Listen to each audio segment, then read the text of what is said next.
Yeah, we're putting everything we have into this, right? Like, Yeah, we don't do anything. YouTube's on pause. We do this, 6 days a week, and yeah, our money's tied up in it.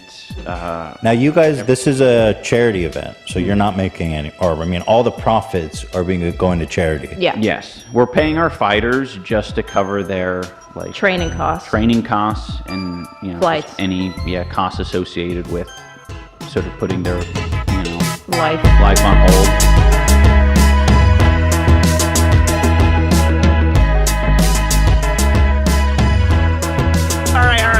We're going to get into this. I want to give a little bit of backstory before we get into why today is so important. I've got quite the folder here to check out. We are going to meet some donos in the very beginning, but thank you very much. I got to give you kind of the backstory. So, Creator Clash 3 is interesting. This is the first time that I had personally realized Creator Clash 3 was coming. Creator Clash obviously being a YouTube boxing event that has gone on multiple times before. The first one raised about $1 million for charity and apparently had other issues there that haven't really been, I guess, looked into too much, but for the most part, that one is deemed a success, and I think it is. I think for sure, I think it is a success. I think people putting on a production like that, raising money for charity, that is all very reputable. That is all cool behavior. Money going to a good cause. I can't complain about that. Creator Clash 2 was nothing of the sort. It was a controversy monster. It raised $0 for charity. More money was made on a self-flagellation Augie RFC Mania style live stream, which he didn't have a hot pepper, I don't think, right? They did like the ALS Ice Bucket Challenge and put makeup on him or whatever to raise like 300 grand for charity, some other number. After the event had failed, they'd thrown up the fundraiser on their site, on their YouTube channel, and then they basically asked the donors or the people who'd paid for tickets and people who thought their money was going to charity, they'd ask those people, can you just give a little bit more so my reputation doesn't look as bad? That's what happened with Creator Clash 1 and 2. So when I heard this clip right here, I was a bit flustered. I was a bit concerned. I was shocked that they were going to run this thing back because they'd taken the year off. We are able to pick a date. We can't share it with you guys. And we were able to kind of hone in on creators that we want to start courting. They needed to groom these content creators to box. All right, that's technically the right way to use that term. I don't mean that in the nefarious way. Kind of hone in. They need to find people who don't know what happened last time or don't care. On creators that we want to start courting. The courting relationship of finding fighters. Yeah. And this is the most stressful time for me because Really, Anissa, is this the most stressful time for you? No other time involved in this situation. Again, keep in mind, these people lost $250,000 on charity. Just to be clear. They ran the red, all right? They had their parties, they had their galas, they had their comedians, they had their food, they had their hotels, they had their flights. They lost all, but the worst part is getting more people to do it again. I have this fear that everyone's just gonna And Ian obviously wearing the brown pants. And they'd be like, no, sorry. So I had seen this and it pissed me off. This was my take on it. I don't know how any other content creator could get away with such a hubris-driven fuck-up like Creator Clash 2, and then manage to rally enough support to run it back. If anyone else fucked up a charity event this badly, their career would turn to dust and blow away. Do not support these people.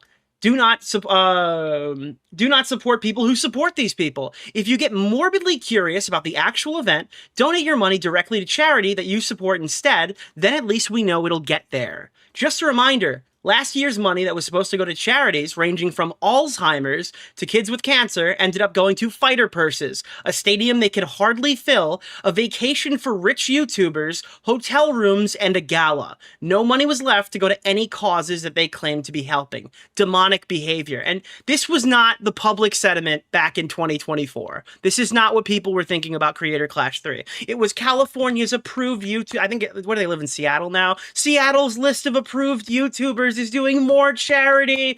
And now, obviously, after other dramas have happened, people have started to scrutinize these people more, and they should be. This is something that needs to be scrutinized, right? How does an event that raised $1 million for charity fuck up to such an amazing degree that it loses money the next year?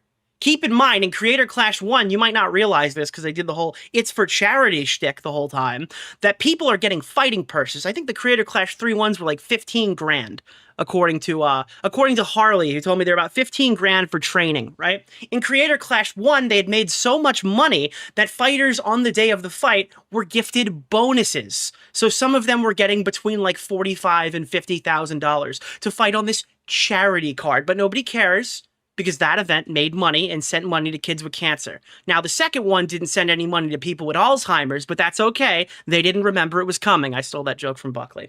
But you understand what I'm saying here. Now it becomes much more easy to scrutinize the event because they've failed previously. How they launched a third one, I don't know. Yeah, bonuses from charity money. Don't worry, everything that you have heard right there, it's about to get way worse today.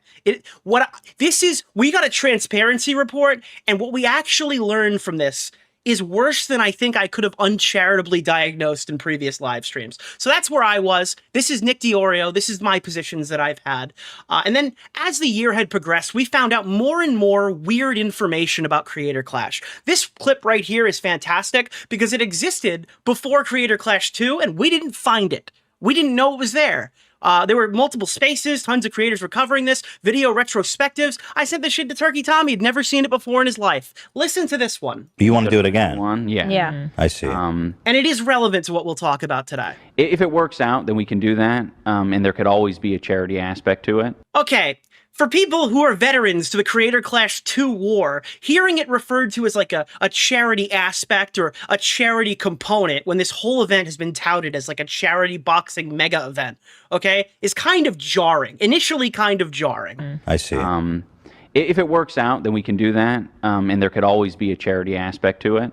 But I think the main goal is just to get the people paid who are involved in making it happen. Our main goal is to get people paid.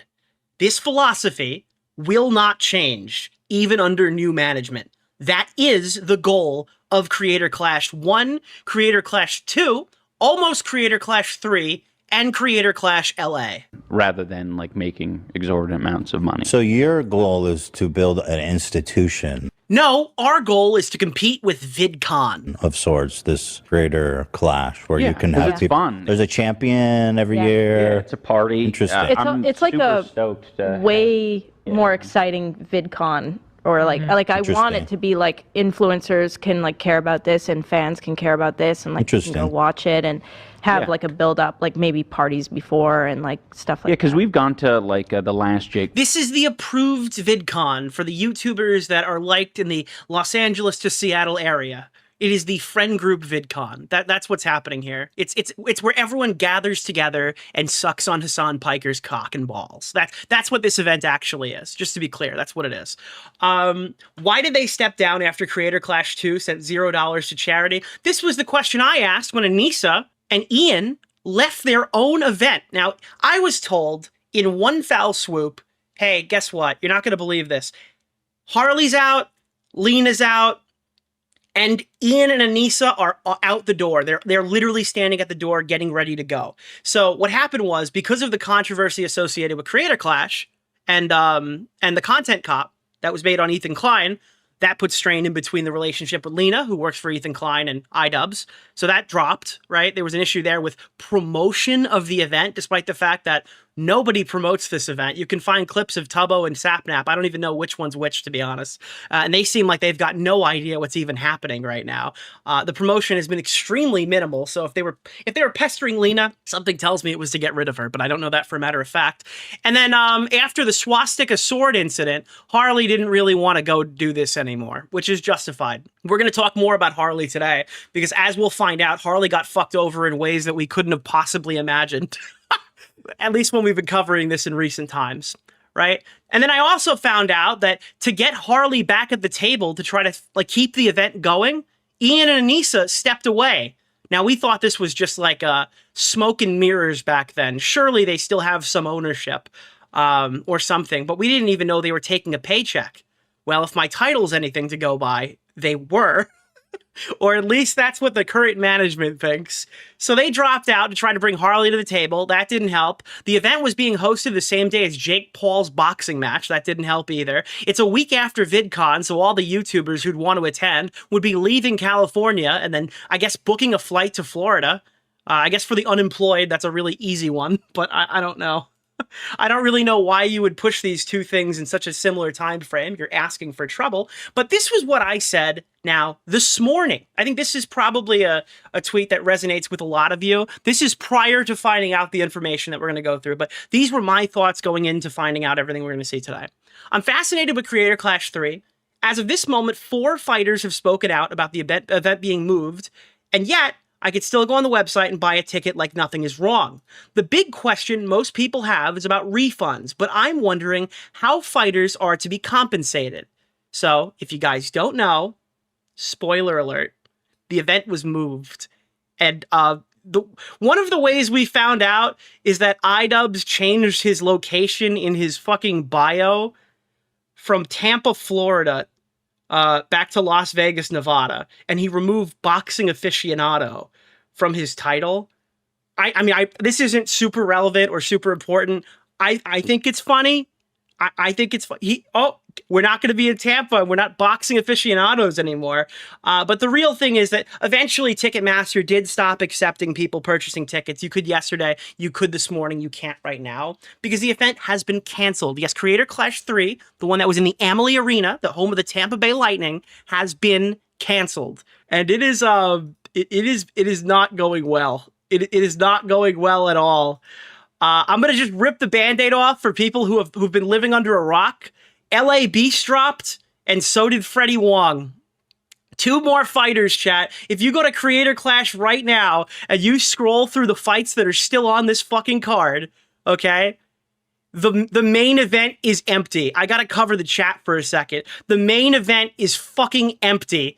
It's TBD fighting against TBD. Now let's scroll out and take a real look at this. Uh-oh, Freddie Wong is out as well. Uh-oh, there's Lena. 4 fighters have dropped from this fucking event right now. But eagle-eyed viewers would have known that this event was actually being postponed and actually being moved because before they stopped selling tickets, the Creator Clash bio was updated. Yes, if you had bought a flight to Creator Clash, if you had been asking for refunds, if you were asking why they stopped selling the upper bowl tickets, despite the fact that that's where you're sitting and your friends can't buy seats next to you, you had to go to the Creator Clash Twitter bio to find out, okay, what the fuck is going on. And eagle-eyed viewers, the smartest of the smart here, might notice something that has eluded many people. You might know, if you're from LA, you might see the problem in this screenshot. Actually, there's a few problems. One is the pinned tweet that says your favorite influencers are duking it out in Tampa. That is an issue. That is certainly an issue. The other problem is that's not how you spell the stadium's name. Go check Google. It's got 2 L's, you fucking retards. Holy shit, dude. That is actually the funniest thing I've seen today. They spelt the stadium's name wrong. This is a disaster. Oh, God. But yeah, in the morning when this had happened, when this had first updated, I'm seeing this shit, and I'm like, I can still buy tickets to the canceled one. I can go navigate to the thing, find out that this event is happening in Los Angeles, and place an order for a ticket in Tampa.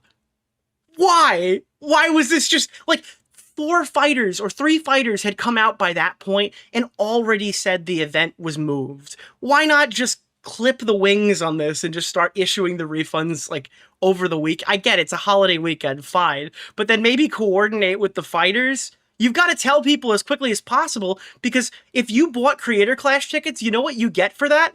Do you know what you've earned by being a staunch Creator Clash supporter? You earned a free vacation in Tampa that you cannot fucking refund. I hope you have a good hotel. I hope you've got other things to do. Maybe you could get it moved to Miami and become a Disney adult. But you're going to be going to Tampa Bay, and there's not anything going on that day. So for all of your support, for your love of charity, whether you thought it went to charity when you bought the ticket or not, you've been gifted a free vacation with no event to actually attend. So a paid vacation. You've been gifted a free ticket back.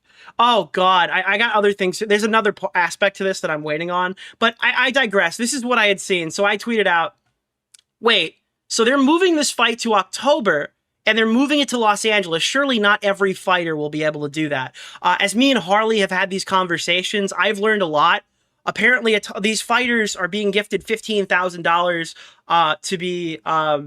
for training purposes, for food regimens, for hiring trainers and learning to box and hitting the gym and getting their bodies to a point where they can punch each other in the face for a good cause, right? Well, now they've done this for 6 months and they've got nothing to show for it. So what happens next? How are those fighters going to be compensated if they move this event to October? Now they're going to need more money for training. I imagine they're going to get more money for training. Also, if you can't fight Freddie Wong, if you can't fight LA Beast, right? Some of these guys didn't get paid up front. Harley got paid up front. He got his money. Lena gets nothing. So if you trained for 6 months under this boxing promotion and you say, I can't go to Los Angeles, are those guys getting money? Are they getting compensated for the time that they spent? That's a question that I was asking. So they plan to hold the previous training money hostage for those unlucky fighters until October. If the creators were given a budget to train for the last 6 months, who is going to be fronting the cost for the next few months ahead of the event? Will they be required to pay more out of pocket along with dedicating more time to training, or will this come out of a new budget? How will the new budget function if they don't go over the fighter? If they don't fuck over the fighters and compensate them for more training, where does that money even come from? Well, I've got the answer. I asked and answered. I did find out where this money is coming from. Were they able to get their full refund for stadium costs? I highly doubt iDubbbz has gotten a fucking full refund from the Amalie Arena 1 month before the event. I would be shocked. I guess not iDubbbz. I guess the company that has replaced iDubbbz, but we'll learn who they are in a minute. We haven't met them quite yet. But yeah, I can't imagine they've gotten that cost recouped. So that's something that you have to factor into the new one. Also, very funny. This event seats 4,000 people. This one seats apparently 18,000 that you could actually use for boxing that were viable seats. Up to 21,000 here that I'm seeing. I think 22 is the highest I've seen for this arena. So they've downsized the arena from at least 18,000 seats to 4,000 seats if they use all of them for boxing. So this is like, it went from like World Tour to Adam McIntyre tour real fucking quick. Okay? That's probably the best way that I can describe it. Okay? It is downside, which is probably, as Willie says right here, it's probably a good thing. I can't really fault them too much for doing what they should have done from the first fucking day they got here. Right? Again, you ask Anissa Jomha, what went wrong with Creator Club? Oh, we got too big of a stadium. Then they booked the same one anyway. So LA Beast came out and said, due to a laundry list of reasons that'll be revealed shortly, unfortunately, I will no longer be boxing in the Creator Clash event. It is the best decision for me and my team at this time. All I wanted to do was put on a show, get paid, and ultimately raise money for charity. Unfortunately, that's not how it worked out. Sometimes plans fall through, and you've got to pick up the pieces and continue to move forward. That is what I'm going to do. So shout out to LA Beast. He didn't ask for this. You didn't ask for this. You didn't choose this. You didn't ask for this. But all of a sudden, you're in the Israel-Palestine conflict. Uh-oh. You didn't ask for it. You didn't tell anybody to put you there, but you're in the desert and you're fighting over land. That's what's happened here. They literally woke up one morning and they're like, wow, I can't wait to raise money for cancer. And then all of a sudden got thrust into the fucking IDF, and they're fighting those Palestinian children. That's what's happened here. Justice for LA Beast. Yo, shout out to LA Beast. It totally sucks what happened to you. It sucks what happened to Harley. It sucks what happened to the people who are still fighting on this card. Maybe some of them who haven't gotten paid or haven't gotten compensated yet and are in too deep now, and probably need the money. So yeah, I don't know. This seems like a fucking disaster. This seems like a complete disaster. Freddie Wong hasn't said anything yet. Freddie Wong is out of the fucking fight. He was one of the people who was vocal, so we don't know if he left or got removed. That's another point. To the time of me gathering this docket, I don't think anything has happened. That is definitively said whether or not he's on or off. I just see the big TBD where he used to be standing.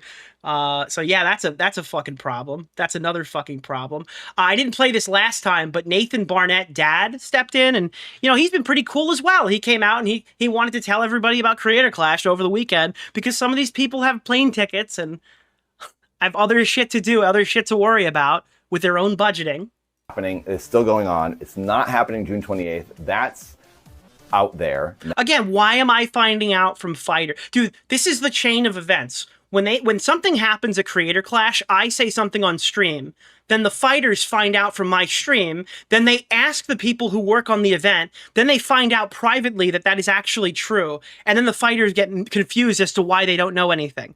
Now, alternatively, we find out because the fighters have been navigating outside of the bounds of like the upper management. There is no transparency from this company at all. Now, so like the audience and the fighters are just trying to talk to each other while like Creator Clash, the entity, is holding them back. I can say that, but the official announcement will come out soon, this week, I think. So I'm still pumped. I'm still ready to go. It's not going to happen in June. And now that it's not happening in Florida and it's in LA, that will be good for me. And hopefully people can still come out here for that. If you did buy tickets for the fight in person in Tampa or the pay-per-view, you will get refunded. Notable, Dad was the first one to say that the refunds were coming. That other guys talked about it getting moved and they didn't say anything really about it. Dad was the first one I heard to be like, guys, you're going to get your money back. Now, about that, where is it? Yeah, about that. It's somewhere in here. Yeah, this is Veeps right now, allegedly. This is an email that supposedly came from Veeps. Initially, they'd said that like you can't get a refund.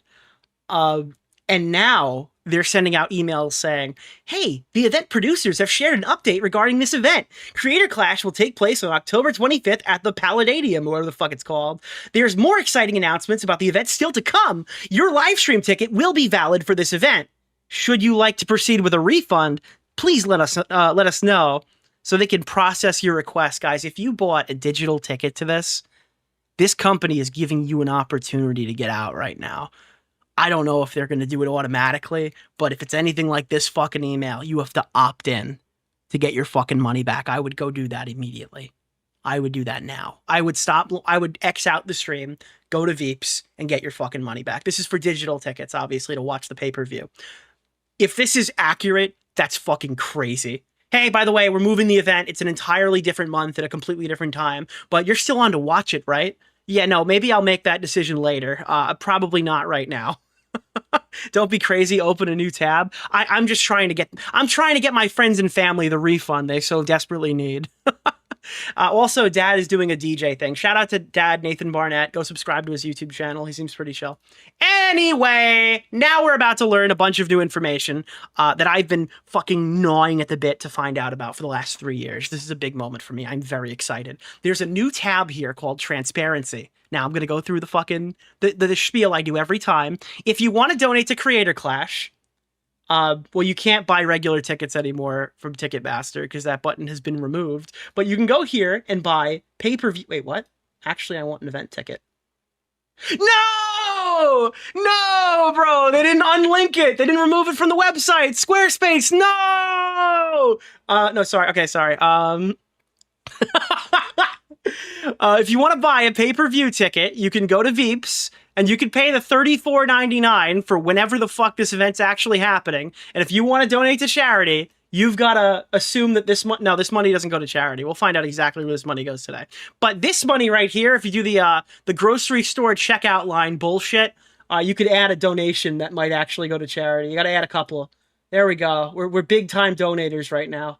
That's the money that goes to charity. That's how you donate to charity. The other way to donate to charity, as we've shown, is to hop over here and hit the big donate page so we can go check out how much this event has raised. And we're going to see that 37 number. There it is, $237,000 raised. Every time we check this, it doesn't move. All of the money. Oh, wait, hold on. Oh, God, spoiler alert. Alana Pierce has re-entered Creator Clash. Her link starting since today has accumulated $400. Congratulations to Alana Pierce. She is now ranking 3 in creators who have actually fundraised for this event. Eagle-eyed viewers might notice that none of these people are fighting this year. All the people who fundraised using codes, like this is their audiences donating, not them specifically, right? That this is not their contribution. Eagle-eyed viewers would know the only people who have fundraised for this event aren't actually fighting. But yeah, essentially what Creator Clash is, and I'll demonstrate this moving forward now as we get into the actual subject of today's stream. It is a for-profit boxing event. It is not a charity boxing event. No fucking sport on planet Earth would be referred to as a charity boxing event if they do what Creator Clash does. What Creator Clash is a for-profit boxing event that has a GoFundMe attached to it to give money to kids with cancer or something. That's what this is. This is like a voluntary donate button that is not associated at all, okay, with a regular ticket. And we're about to find out how exactly that breakdown works. So before we get started, just being clear, this is not a charity boxing event. They have gaslit you for years. They said, oh, it's for charity. We're fighting for charity. The fucking title says influencer will pay. Now I'll show you how much the influencers are paid. Okay? Here we go. There's a new tab here since the last time we visited the site called Transparency. And I am a huge fan of this section. Now, people have been telling me, Nick, this is what you wanted. This is what you wanted. You wanted more transparency from the people who are running Creator Clash. And I think the first thing I got after reading this was why they didn't give it to us sooner. Like, this transparently tells me why the previous administration didn't fucking share this information, because it is not good at all. It is actually horrible. So we're going to go through this. We're not going to skip around. We're going to do it in order. And then we're going to learn a little bit. We're going to do some learning today. We're going to sit and learn, okay? We're going to do some sitting and some learning. So I know you might have a lot of questions, chat. I do too. Where and when is the updated Creator Clash 3 event taking place? Well, it's now taking place on Saturday, October 25th. And I did check, chat. I did check. Unfortunately, October 7th is actually a Tuesday. I know. They couldn't do it, chat. It wouldn't have made sense.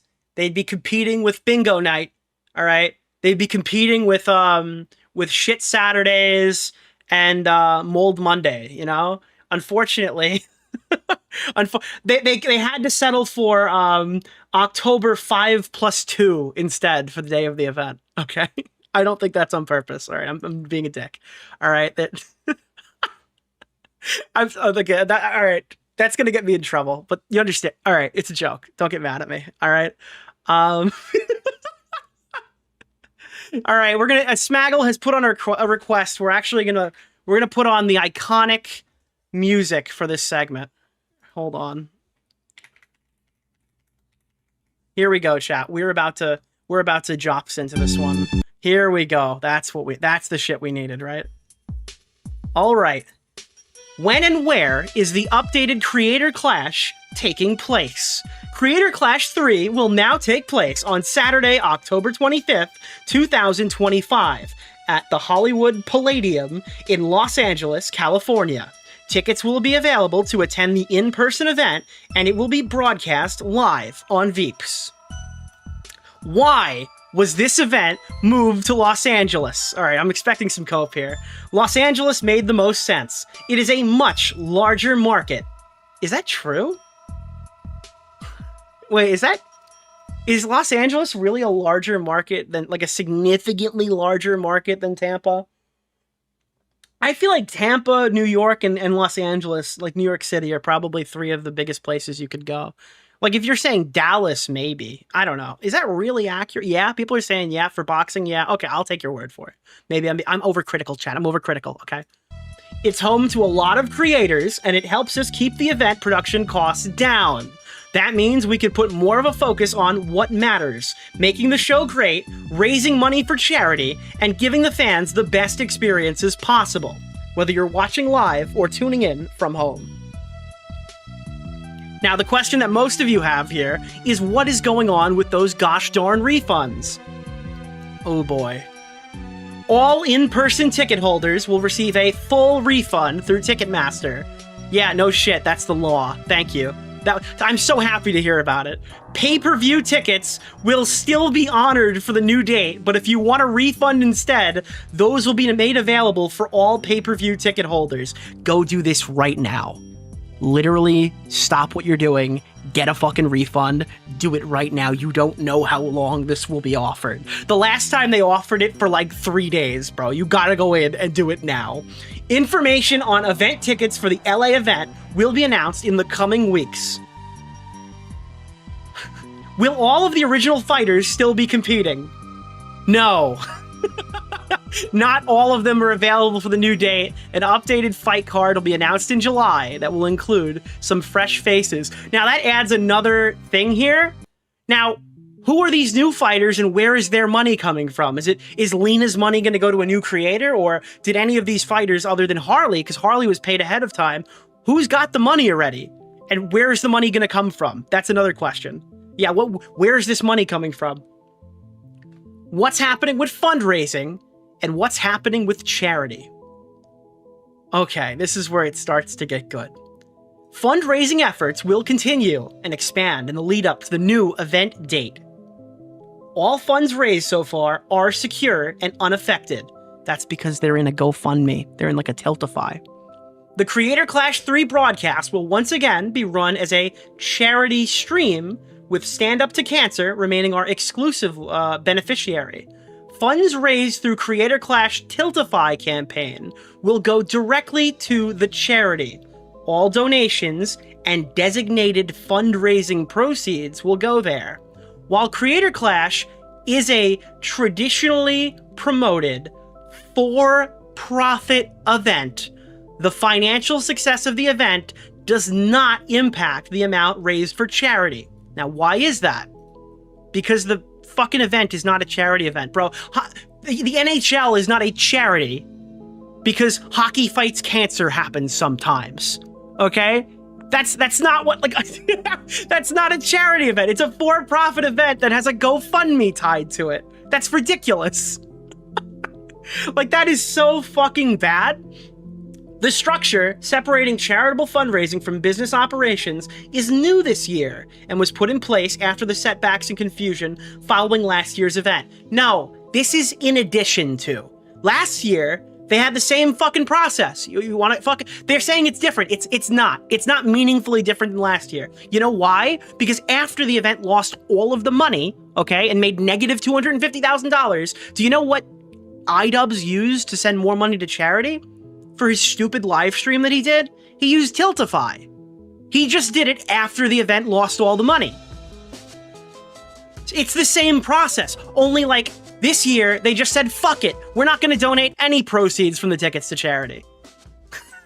This should be in addition to, not in fucking not separated from. That's crazy. Because now it's just a for-profit boxing event. So, it's part of our commitment to rebuild trust and keep a charitable mission clear, transparent, and protected. Like, what charitable mission?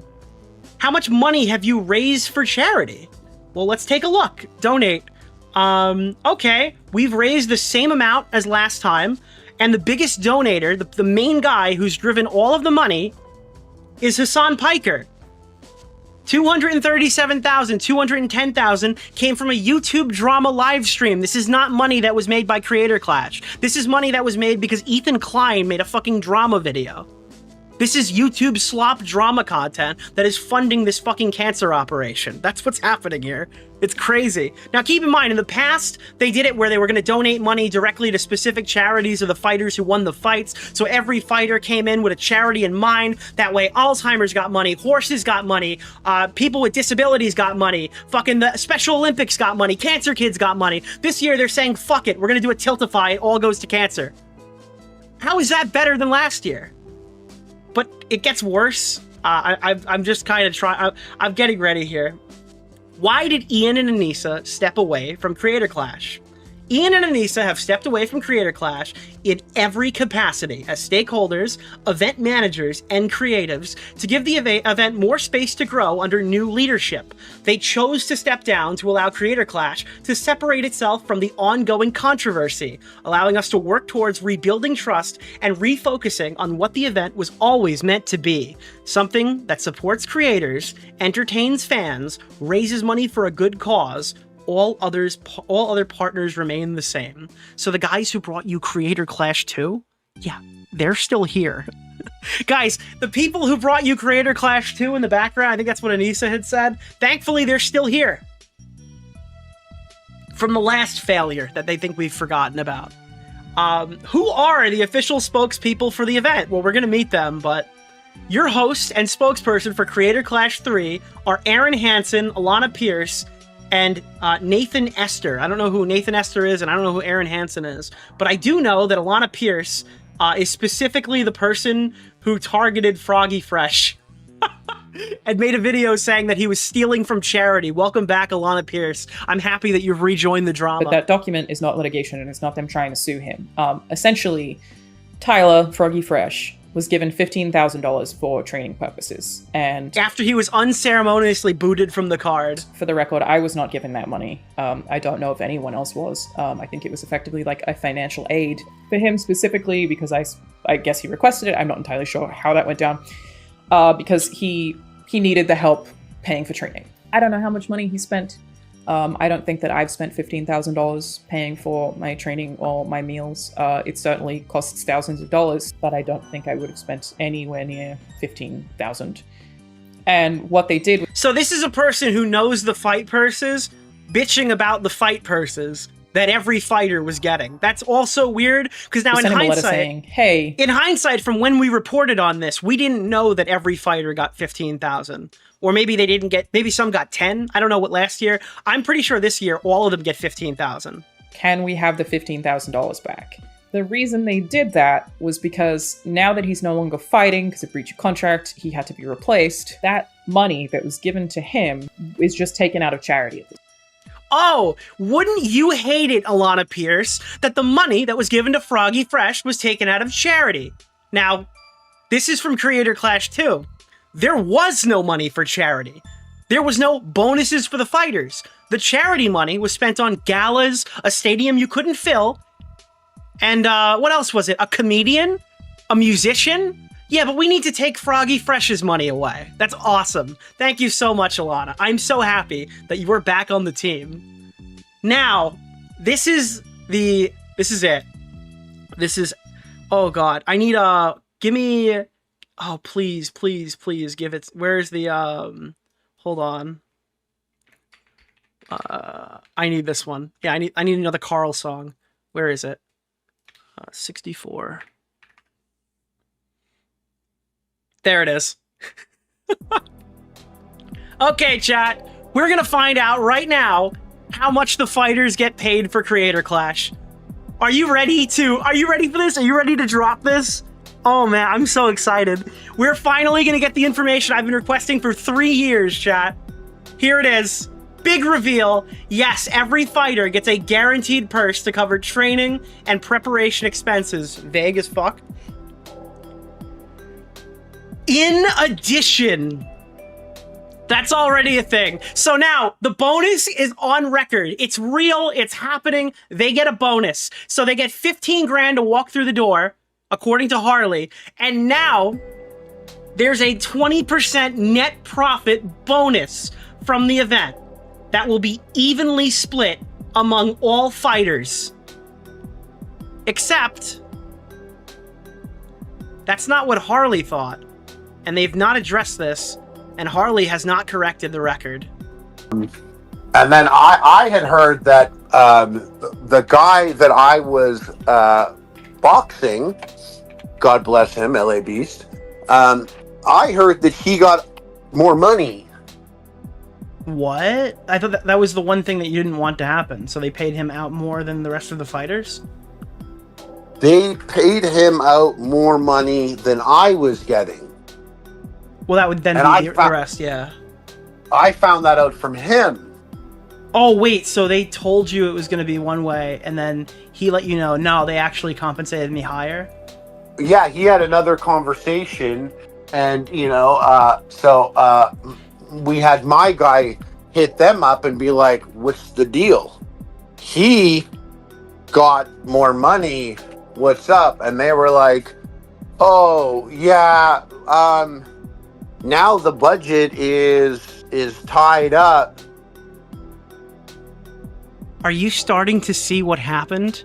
I might be spoiling it, but where's the rest of the money in the budget, Skylar? I gave it to Ian and Anissa. We can't pay you the equal wages because Ian and Anissa were entitled to 34% of the profit share. Holy fuck, dude. This is evil. So Ian and Anissa set aside 34% of profit, not to protect the charity. That money could have protected them giving money to charity, to protect themselves from going under. I don't think this was always in here. They can correct me if I'm wrong. I think this is new. I think after Creator Clash 2, they were like, hey, you know what we should do? We should take a paycheck. Yeah. Bonus thing, because there was a bonus that, like, what's going to happen. Let me pull... Oh, I got rid of it. Let me bring this back. Oh, man. This is a disaster. That is actually some of the most evil shit that I've seen. Let me go. It was... Yeah.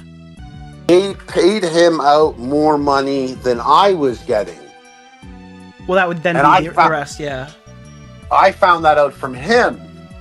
Oh, wait, so they told you it was going to be one way, and then he let you know, no, they actually compensated me higher?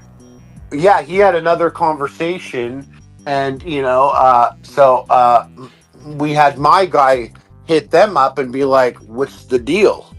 He got more money. What's up? And they were like, oh, yeah, now the budget is tied up. Wow. It's tough to, you know, and that's when my guy was like, and listen, it's not me, it's my guy. He was like, well, not, oh, hey, Harley, I know you've slaved away trying to protect the good name of this brand, that you fought for us for multiple years, that you found out that we've paid your main event host more money than you. None of that shit. Fuck that shit. Instead, okay, we just gotta give this money to Ian and Anita. They gotta have this, you know? They can't fork over 2% of the fucking profits so that this guy is fucking, so that the rest of the fighters make what iDubbbz is making. Well, then cancel the gala. We don't. And you know what the fucked up part of this whole thing is? Do you see this? This is the fucked up part of this whole thing. This is still probably true because iDubbbz has left the event. It's possible that this is still a true statement if iDubbbz was the only fighter that was paid more money, and it's by technicality because they knew he dropped. So it's like a soft lie in the transparency report if what Harley told me is accurate. But Harley said, why don't you cancel the gala? As my guy, he was like, well, then cancel the gala. We don't care if the terrorist Twitch All-Stars get flown in or not. Cancel it. And that's, he said that, not me. And so they said that they would. I haven't even spoke to them. This is all developing recently.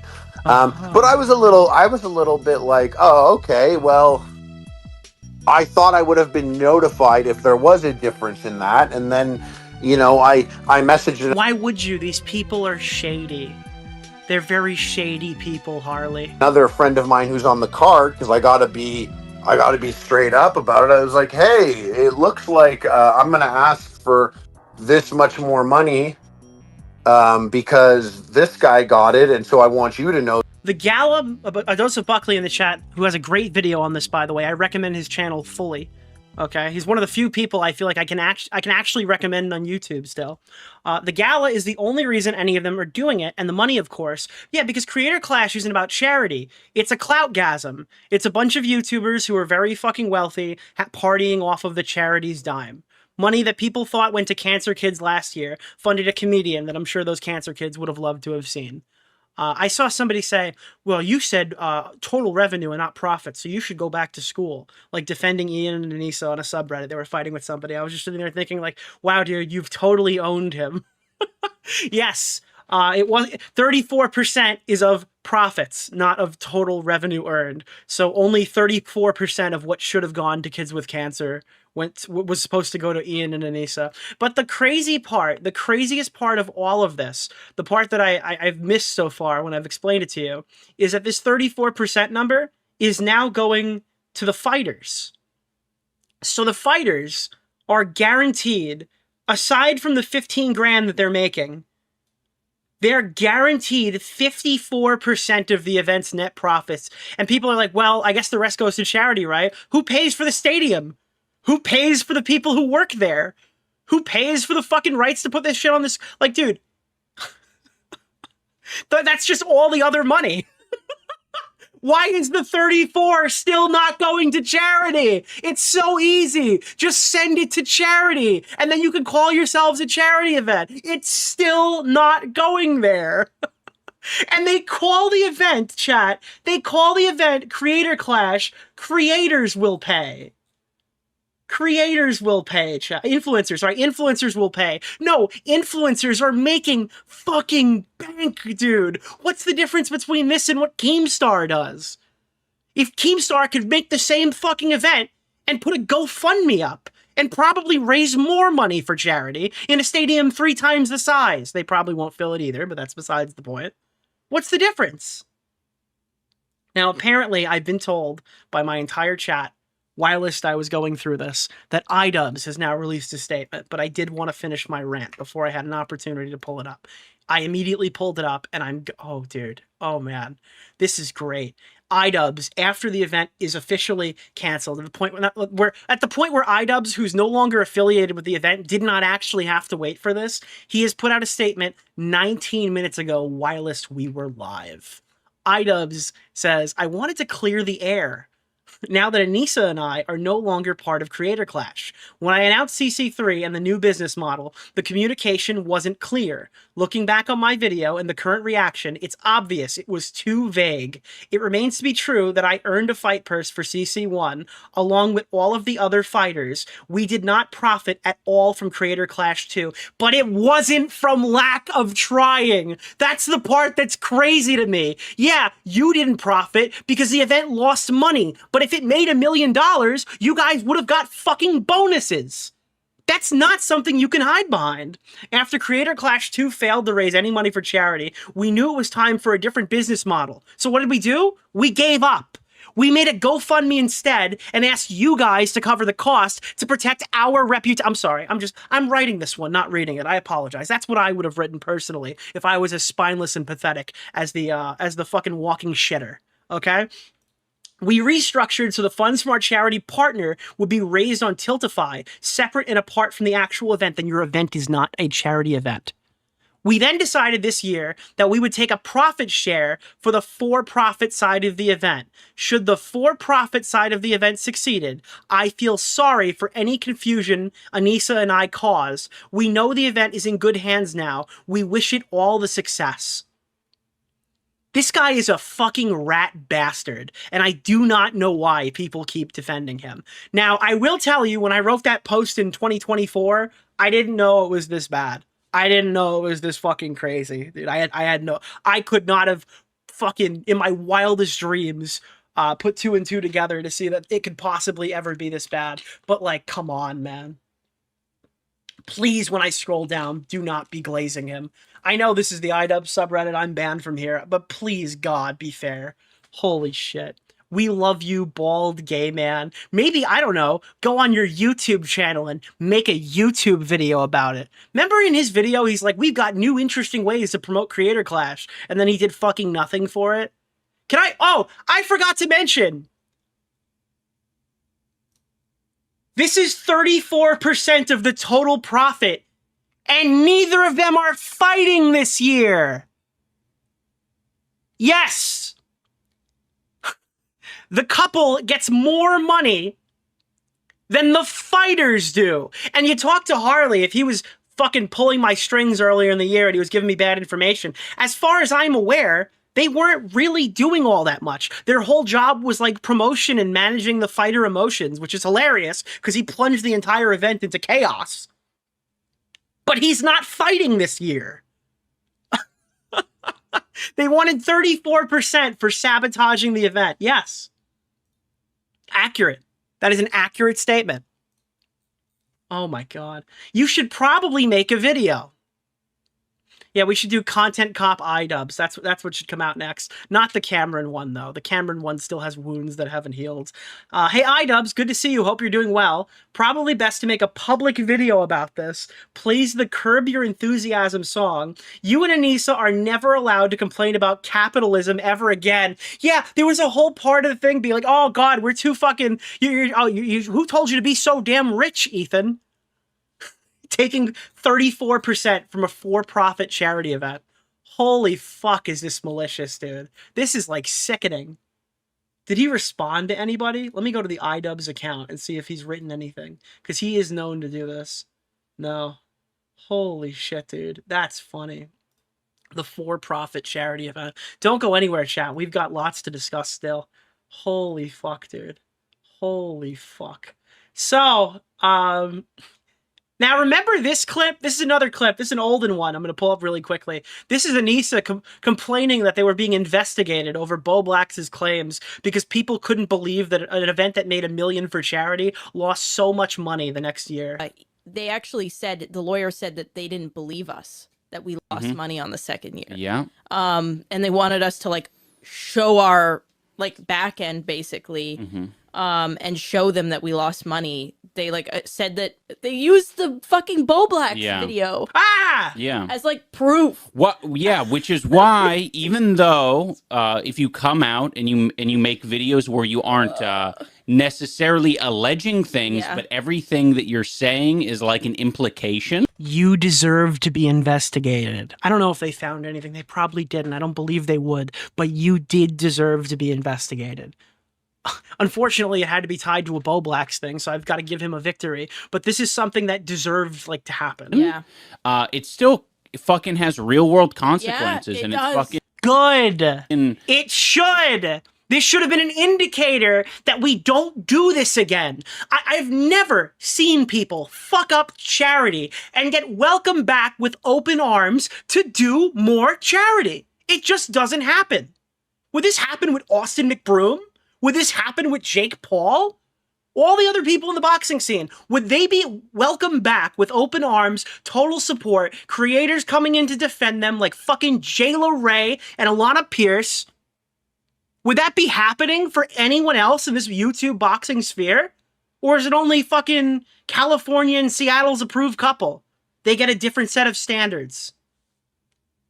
It was bullshit. crazy. Some lawyers trying to use this as an fucking, argument. Yeah. To like send us. So anyway, okay. So they actually said, the lawyer said that they didn't believe us. That we. Why would they believe you? So let's talk about Creator Clash. We've got a video to watch, chat. Our bubbly, nice, new, interesting people are going to be popping in here to tell us about how this event is still going to succeed. Now, I'm wondering, chat, can we get... we'll do a poll right now, right before we watch this. I want to know, what are your thoughts on Creator Clash LA? Will you be giving them your money? By the way, I would go with Creator Clash LA. You don't want that stench of Creator Clash 3 on your tail. That's what I'll be referring it to as in the title. I'm going, or no. I would love to see going/buying pay-per-view. And if you're planning on pirating the event, please do not select buying pay-per-view because your opinion does not count. Your opinion does not count, sir. So this is officially the official poll here. It just glitched out. It said 100% of the thing was going or buying a pay-per-view, and it has now switched immediately over to 95% saying no. So we'll see more about this. At the end of the video, I'll stop it and find out how many of you guys want to give this event your money. Wait, what? Oh my god, are you serious, Smaggle? Wait, they moved from a week after VidCon to a week after TwitchCon San Diego? Oh my, dude, they just want to be VidCon so bad. They moved it after a Twitch event so that their friends would be around. That's so funny, dude. These guys are total fucking hacks. Wow, look at our quirky 80s intro. Is this Stranger Things? Oh, did Froggy Tonic edit this one? Ooh. Also, why, dude. All right. How do I say this in a way that won't get me banned? Whoever created this green, disgusting, unusable logo that looks like shit in every thumbnail, I personally think that...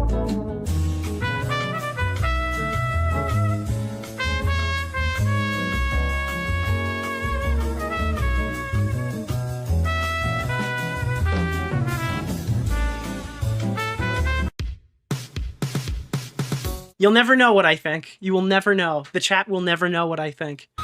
Nobody brought boxing gloves to punch me in the face. Oh. Guys, look how quirky we are. Did you hear that our old bosses were making 34% of the profits? We're so quirky. Should've.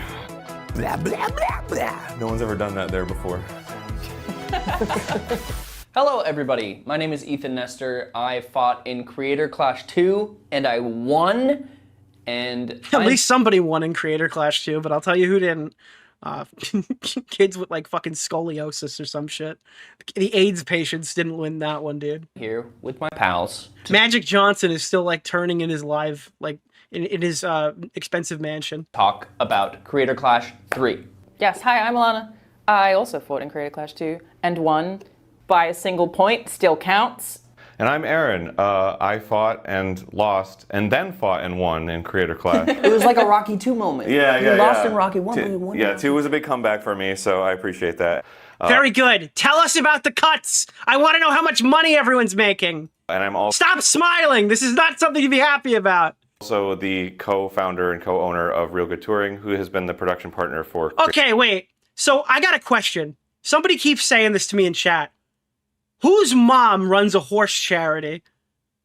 Apparently one of these people's mother runs a horse charity that got a big chunk of money. I know a horse charity got a bunch of money from CC2. Aaron? Apparently Aaron. Can I do some live research here? Creator Clash 2 Tiltify. 2 Tiltify horses. What is happening here?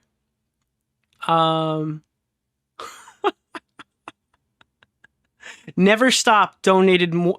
Oh no, Jake Doolittle donated more money to charity that year than Creator Clash 2. Oh no, dude, that's so bad, bro. Holy fuck. Do we have? We don't have the original. Oh wait, yeah, this is it. View campaign. Creator Clash, the Healing Horse Therapy Center, $11,000. I believe this is the first Creator Clash from Real Good Touring. Is this it? I'm fundraising the Healing Horse Therapy Center. What is okay. Healing Horse, it provides assistance. Is this the one? Horse therapy? Dude, Vosh is like, dude, Vosh just popped a raging erection when this part came up, dude. Oh, hold him back. So is Healing Horses like Ego Raptor? Is that a thing? Aaron, Healing Horses. Don't show this to Vosh, yeah.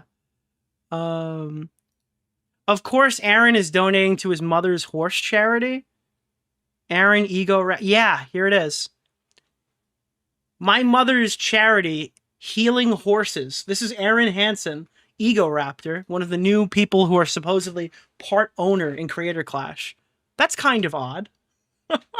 Well, I would assume that the new one's not going to Healing Horses, but I'm pretty sure, yeah, I think the mother's charity has benefited from 2 of these. That is that. Because I think this appears to be the oh no, this is Creator Clash 2. So at least the second one. Yeah, that is an interesting tidbit. Creator Clash since the very beginning. There's a lot of things that we want to talk about.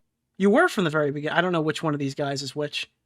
Dude, which But first and foremost, we want... This guy's got like a mic from PA going on here. That might be mean. He's got like I don't know, like the kind of shirt, the hair, I don't know, a little mic from PA happening. Announce that Creator Clash 3 is... That's Aaron. Moving dates and locations. He's cool. Okay, I don't know. I'm not going to say anything mean about him. October 25th. I'm not going to say... Listen, I just want to talk to him. I just want to talk to him. Okay? I just want to talk to him. 5th, 2025 is the new... Meg, I just want to talk to him. Date for Creator Clash, and now it is taking place at the Hollywood Palladium here in Los Angeles, California. Well, thank you. Wow. We don't have hype men, so I guess that's... with that comes a couple questions about ticket sales. A lot of people bought tickets for the Amelie Arena show. All those will be refunded. We will be... People are asking about tickets. Yeah, so we're going to refund those because the law says we have to. Updating you on when the new tickets will be on sale. If you bought pay-per-view tickets, those still stand. But if for whatever reason you would like... This is your third warning. Get that money and get it now. If you want to pay, do it again later. You're not getting a discount, so who cares? A refund, they are offering that as well. I'm excited to have it here too. There's so many people. She's back! Dude, I was jumping for fucking joy when I saw that Alana was here. We're going to look at a little bit more of Alana in a minute. And actually, funny enough, if you're an EFAP viewer who found me through like the Xander Hall segment or any of the Boogie content, you know a lot about this person. Actually, Rags has a whole video about them on his fucking channel. Alana Pierce thinks you're a video game tourist. There's a whole bunch of drama from fucking months ago about Alana Pierce. You might want to check this out. I don't know. Maybe Rags has some interesting things to say here. Apparently, she's a veteran in the EFAP universe as well, which is funny. We got more crossovers. On like this side of... Who is she? She was a former IGN games journalist who had some major drama with God of War Ragnarok. But we'll also talk about why she's relevant here, because that's what I guess that's what I'm going to talk about. I don't know about all that other stuff. The country who haven't been able to make it, who now can make it, and also we're hosting it now. We are hosting it because we live here. Alana and I will be hosting the pre-show. Yes, we'll have some goofs and some gaffs. It'll be super fun, dude. Is that like a fucking signal flare? Like, hey, Ethan's audience, you can come back and support now. We've got goofs and gaffs at the door. Yeah, it's going to be great. Oh my, dude, that's so funny. I know that a huge percentage of you guys were the people who made the first event successful, and those mean people left. So if you guys want to support, you're welcome to do it. Oh, yes. We'll have some goofs and some gaffs. It'll be super fun. Yeah, it's going to be great. But yeah, today we just wanted to make a video to clear up some questions that people have. You know, it's been kind of... Dude, why are there... This is another thing here. So clearly they weren't going to film this way, but the lighting was bad the other way, but nobody decided to move the 3 cups of coffee. So they're actually in front of, like... what the fuck was Ego Raptor doing? He forgot to bring his coffee for the video. So it's awkwardly just sitting in the front? Of rocky communication-wise the last couple of months, and so we just wanted to sit here and clear a bunch of things up. Okay, answer me this, motherfucker. Who do you got in the Middle East right now? Yeah, that's the first question we all want to know. Who do you got in the Middle East right now? So, are you a star or are you a fucking green, red, and white flag?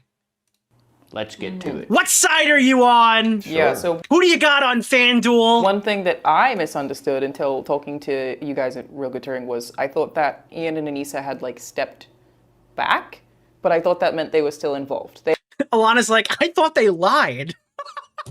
Great start. This is a great... You know, I read what they wrote, but, I mean, I thought they were lying. Ian and Anissa had, like, stepped back, but I thought that meant they were still involved. They have actually stepped down. So yes, Ian and Anissa have stepped down completely. There's no creative involvement, there's no financial involvement, there's no ownership involvement. They completely gave their stake to us, including their... A stake? Oh, dude, I'm sorry. I'm brain rotted, bro. Mark, I made a stake. Financial stake they actually dispersed among the fighters, which is very cool of them to do. Throw your questions at Aaron, yes. basically. Yeah. Yeah, obviously you have to acknowledge, yell at me now. We have to acknowledge that they, set the foundation for this event. Yes. And it, like, started out with, like, such a This is good news, Mark. Positive mission statement. That's why I wanted to be involved in the first place. Like, it is, like, such a cool idea. A bunch of creators They should have left you at the door. Fit, punching each other in the face, and it's fit. Dude, the first thing I see as Creator Clash LA begins a promo run is the face of the Creator Clash 2 Froggy Fresh drama, who inserted herself last time right forefront as one of the main 3 here. Like, you literally should have stayed home. That would have done more for the event if you actually weren't in this call. Or in this video. Charity, like, I feel like it just, the message is so inherently positive that it's a shame that it became this dramatic internet thing that it never should have been, and I'm just very... Now, whose fault is that? Are we gonna give some criticism here? Glad that attempts are being made to fix all that. Yeah, I think one of the biggest questions that people have is about... The money! How the event was run in the past and what is going to be different about it now, because obviously the first year was crazy successful. There was over $1.3 million raised, and so that was incredible. Second year... We had a bit of a hiccup. Some stuff didn't go correctly. It was bad. You know, we upped the stakes. We made it a little bigger, and unfortunately... By the way, if Ian and Anissa were part owners, how much does everybody else? Is that a thing too? I imagine no. I imagine these guys aren't taking a pay cut. Or like a pay thing.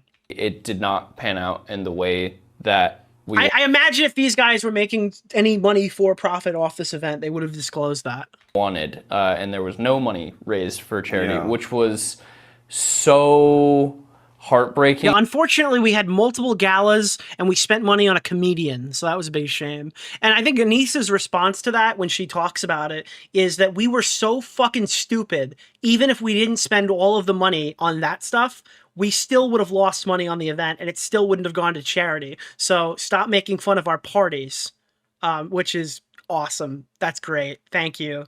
I really appreciate that nuanced position that you have. Like, especially like fighting in it, putting all of that time and energy into doing this thing. And like, I know for a lot of us, especially you, Alana. And again, if you've watched any of the coverage, you would know that there are rumors they had a Game of Thrones like walkthrough. Like the garden walk of backstabbing people. I didn't watch Game of Thrones, but I watched South Park and they did that. I don't know if that's actually in Game of Thrones. It's definitely in South Park when they did Game of Thrones. But they were walking people in the back while everyone's partying and having fun, celebrating them getting punched in the face for fucking charity. And they was pulling them one by one and saying, okay, so don't fucking make any eye contact, but the event didn't make any money. No, it didn't make any money. We lost money. I'm actually in the hole right now. It's a big fucking problem. I don't know, dude. Look, we're gonna figure it out. I'll do what I have to do, but I just want you to know that like this is not your fault. Like he kept, and then he would like send that guy back and pull a guy. This is a rumor.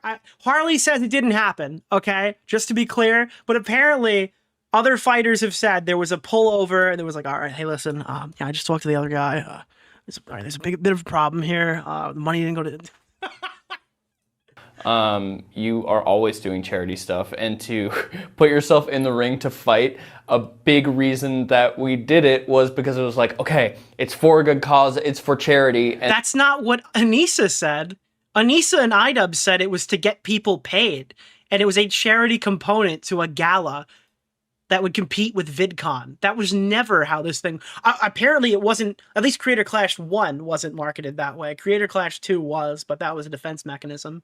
And then when you go and do it and no money is raised for charity, that sucks. Yeah, I've been pretty candid with you about this, Aaron, about like how disappointed I was and how like burnt I felt by it. And I was... Now, apparently, so one of the moderators of the iDubbbz subreddit has just put something in here.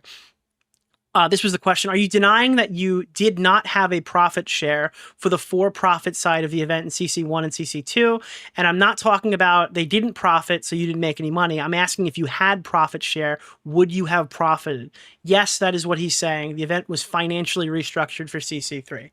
So that 34%, as I expected, was a new number that they put in following the failure of Creator Clash 2. The protection that they did was removing the charity component so they couldn't be embarrassed, and then putting something in so that they can't fall into debt by doing a failing boxing event again. They didn't protect any of the fighters that I could see. They didn't protect really the charities from getting money from the event. They made a for-profit event and they protected themselves. Talking to a separate fighter who's not on their mod. Yeah, this came from their moderator of the iDubbbz subreddit. That's why I will repeat it. Otherwise, I wouldn't bring it up. But it's the moderator of the subreddit saying, someone goes, can you confirm this on behalf of Ian? Yes. So Kanan DeJarius or something. Kanan DJ Anus. I don't know what his fucking name is. He's the one who said it. It's on the subreddit. About this just yesterday. It was like, you work so hard. I had a family member who was in the hospital with cancer at the time, and the thing that like kept me going, that stopped me from quitting and just going to be with them, was I was like, this is for charity. You know, I can tell she was can you tell she was a games journalist? Chat, can you tell that she was a games journalist? The thing that kept me going when I was punching people in the ring is thinking of my... I had a family member who was in the hospital with cancer at the time, and the thing that like kept me going, that stopped me from quitting and just going to be with them, was I was like, this is for charity. You're raising money for charity. You're raising money for a good cause. You got to keep going. And it was so hard. And then when I found out that we didn't, I think I cried. Like, I was so... And then I jumped back in to do it again. Yeah, I don't buy this. I'm sorry. Nice sob story. This reminds me... Did anybody watch, oh God, you ever watch The Resident? It's a doctor show of the guy who's got like the fucked up hand who's like accidentally killing patients in season 1. In season 2, there's this second doctor who comes in to work the clinic, and he didn't want to do the whole doctor thing. He was an edgy boy. So he walked in and he told a little girl that his sister got this debilitating disease and it killed her, and you have to get this surgery. And they walk out of the room, right? And he goes, I didn't know that about your sister. And then he goes, my sister lives in Buffalo, so I just made that story up to get her to do that. That's how this feels. I'm random niche reference. That's how this feels right now. I don't know if that, yeah, it's probably accurate, but that is how this feels. Kind of shoehorning this little trauma dumping in the call. You're raising money for charity, you're raising money for a good cause. You got to keep going, and it was so hard. I don't doubt that this was really something that was going on, just to be clear. And then when I found out that it totally fucked up my gala, man. We didn't. I think I cried. Like, I was so... Yeah, wait, I'm sorry. Wait, who fucking said that? Care the bear. I completely missed that. I think I cried. Fucking dude, Thomas the fucking tears engine over here. I think I cried. Money for charity, raising money for a good cause. You got to keep going, and it was so hard. And then when I found out that we didn't, I think I cried. Like, I was so disappointed that it was very... Is she running for office right now while she explains this? Difficult to, like, take away positive feelings from the event, even because... I do not recall if I cried on this date. I was just... Where were you on the date of fucking something 2023? So crushed by that news. And so, like, when Real Glittering called and asked if I wanted to host the pre-show again, that was my first question, is how can you guarantee to me that that is not going to happen again? So what are the changes? Yeah. And the changes were that we're just not going to make this a charity event. We're going to set up a GoFundMe. And, you know, likewise, like, we were devastated. As a fighter and as a producer of the event, it was awful that happened. And the audience, too, like, to know that, like, buying into the event and watching the event, thinking that their money's going to charity. Chat, do you think that people who were part of Creator Clash 2, who jump back on board to do this again, do you think that they should have some sort of repercussions socially? Like, I don't know, dude. I haven't really gone either way about it, but I feel like I feel like this is a little ridiculous. This wouldn't happen anywhere else. Everybody else would go, this is horrible optics, I'm out. And then it didn't turn out that way. The first two Creator Clashes, they ran on the same model. Naively, we believed that with the first Creator Clash, that the success of the event would be shared with the charity. So funding it through various sponsorships, but mostly ticket sales and... Like, at the very... I don't know if it shouldn't be a witch hunt. I would say that for a matter of fact. But I don't know if I feel bad for any of these fucking people. I don't know. Any of these three. I don't think I feel bad for any of them. If you were involved with CC2 and you're sitting here with your thumb up your ass right now while you try to explain why Creator Clash LA will not be a failure, I don't feel bad for you. Review sales. You're going to be scrutinized, and that's what you signed up for. Pay for the event, and then everything else is gravy for charity, which luckily worked for that year. We raised $1.3 million for charity. It was great. With that thinking, we moved on to Creator Clash 2, scaled it up a bit, and it turned out that we weren't able to make that money back. And again, if you go back and look at what Anissa Jomha had said following the failure of Creator Clash 2, what was her big takeaway? Well, one of them was the penis pill pirates have come and bought up all the pay-per-views.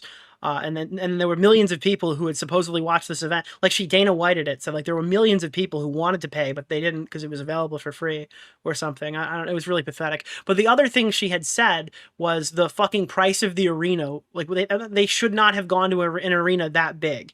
They should have scaled it back instead of scaling it upward, or they should have done the same thing they had done the first time. And then when they launched Creator Clash 3, well, they used the same arena again. So when they say, like, oh, they walked us through all the ways that they won't repeat the failures of their previous event, what iDubbbz and Anissa set out to do was literally replicate the failures of their previous event with a GoFundMe, but before instead of after this time. I'm not sold that you guys got, like, a good spiel on how this would be improved if they literally said, don't go back to Amalie Arena, and then they went back to Amalie Arena. Like, how did that give you confidence this would be better than last time? to reach those goals, which again was very devastating. So going into Creator Clash 3, we've completely restructured it. So all of the onus is on us to pay for the event, to produce the event. Someone in chat said, well, that we shouldn't support this event unless they pay out the fighters who got dropped or have left. And I would agree with that, but my only caveat is I don't think I'm going to support this event regardless, so I don't think it makes much of a difference to me. But and again, this is a YouTube channel. I've never seen this YouTube channel before. It's got 6,000 subscribers. This is the third fight here, and I've never seen this YouTube channel before. One of these videos from a month ago has 900 views. Why are these guys afraid to promote anything? Through our partners, through our sponsors, and we will be They doing all sound like they're dying. Well, I mean, I think they're probably mortified while they made this video. Additional fundraising through Tiltify. It's running right now. Send the money directly to whatever charity that you've chosen, and do not support these events. You can donate. Do not support the official release. To it right now. We've already raised $238,000. Yeah. You didn't raise $238,000. Ethan Klein and Hassan Piker had a blood feud that reached fucking epic proportions, and they, including Hassan Piker, they raised $200,000. Sorry, wait, $210,000, just to be clear. Which is so awesome. That's gravy. That's going straight to charity. So every dollar that is Palestinian children and evil IDF soldiers raised $210,000 for cancer, not you. Is raised for charity. But I told you they would try to use this number. They would try to use this fucking number. Through this event will be going straight to charity. The event will be funded by ticket sales. It will be funded by pay-per-view sales. And the fighters will be receiving a cut of that revenue. Yeah, it's basically two separate things now, right? There's the event pot, which is handled a very traditional event way, and then the charity is totally separate. So like even if you don't like watching boxing, you could still donate to the charity. Oh, thank you, Alana, for the update. So the charity is an entirely separate entity from the charity boxing event. Who's confident right now? Anybody feeling super confident right now? Event way, and then the charity is totally separate. So like even if you don't like watching boxing, you could still donate to the charity. It's up on Tiltify already. Yeah, I could just donate to charity myself and not put it through your fucking name too. I mean, that's probably fine, right? Immediately. And it's very transparent of like, okay, you can... Oh, it's very transparent. When? 3 hours ago? After you sold all the fucking tickets for the pay-per-view? See the number right now on your screen of how much money we have raised so far, every cent of this. Yeah, again, this is not your money. I am not fucking ceding any ground here. This is not your money. You did not raise this. And you can check. Hassan raised this. That's him. This is Hassan watching an Ethan Klein video. You did not raise this money. Your event was 1 month out, and you raised like $20,000 from all the donators who were on like full leaderboard here. By the way, again, this whole thing was set up so people could make teams and do fun stuff, and nobody did anything with it. Nobody did anything with individual distance, individual time, team distance, team time, top teams, top fundraisers, all people who aren't fighting. They did nothing with it. This is not your money. To an amazing cause, which is awesome. It has nothing to do with Creator Clash. I'm glad that you feel that way. We do too. And there's going to be a lot of other really cool things around the event. We're encouraging... Oh, wow, more things outside of the event. How many galas are we having? I'm going for the gala. Fighters to do their own campaigns, before and after. Fighters should do their own campaigns. Yeah, they should have been doing that for the last 4 months, dude. The event, all these efforts are not going to be wasted. We are going to be raising a ton of money for charity. Our goal is $1 million. There's going to be as many galas as I've done streams on this topic, I imagine. Here, I really think that that's possible to do. Yeah. And the fighters are really excited to show off their hard work and to support this event and to raise that money. Like I'm just so grateful that I get to be a part of it. And again, people are pulling up tweets and they're mauling Anissa Jomha. What did she say a couple of weeks ago? What's this mean? Anissa, honey, what's this tweet? Hey, baby girl, I know you're so desperate for any crumbs from me. Here's a real big piece of fuck you. We are not financially tied to this event, and even when we had it structured to protect us and the charity, you have no power over us. You're just an asshole. What? And even when we had it structured to protect us and the charity. Okay, awesome. So you're saying that 34% of the net, or the 34% of the profits as they've used, I don't know if it's net or the other profit, was used to protect the charity? The money that was going in your pocket was charity protection money? It was a Trojan Magnum condom for charity? Okay, got it. Cool. It's happening. Yeah. Yeah. The reason that I am sitting here in the More room like Anissa the Slimy, am I right? right Anissa the Slithering. now with you guys is because, like a lot of other people, I believe in the event. And so it was a crazy success the first time. The second time, some mistakes were made and it didn't go the way that we wanted. But I am here and the Joma tax, exactly. Involved because like changes are being made to make it. We need dude. Who the fuck is the artist that we shouted out last time? Can you please draw iDubbbz pulling a coin out of a fucking bald cancer kid's hand?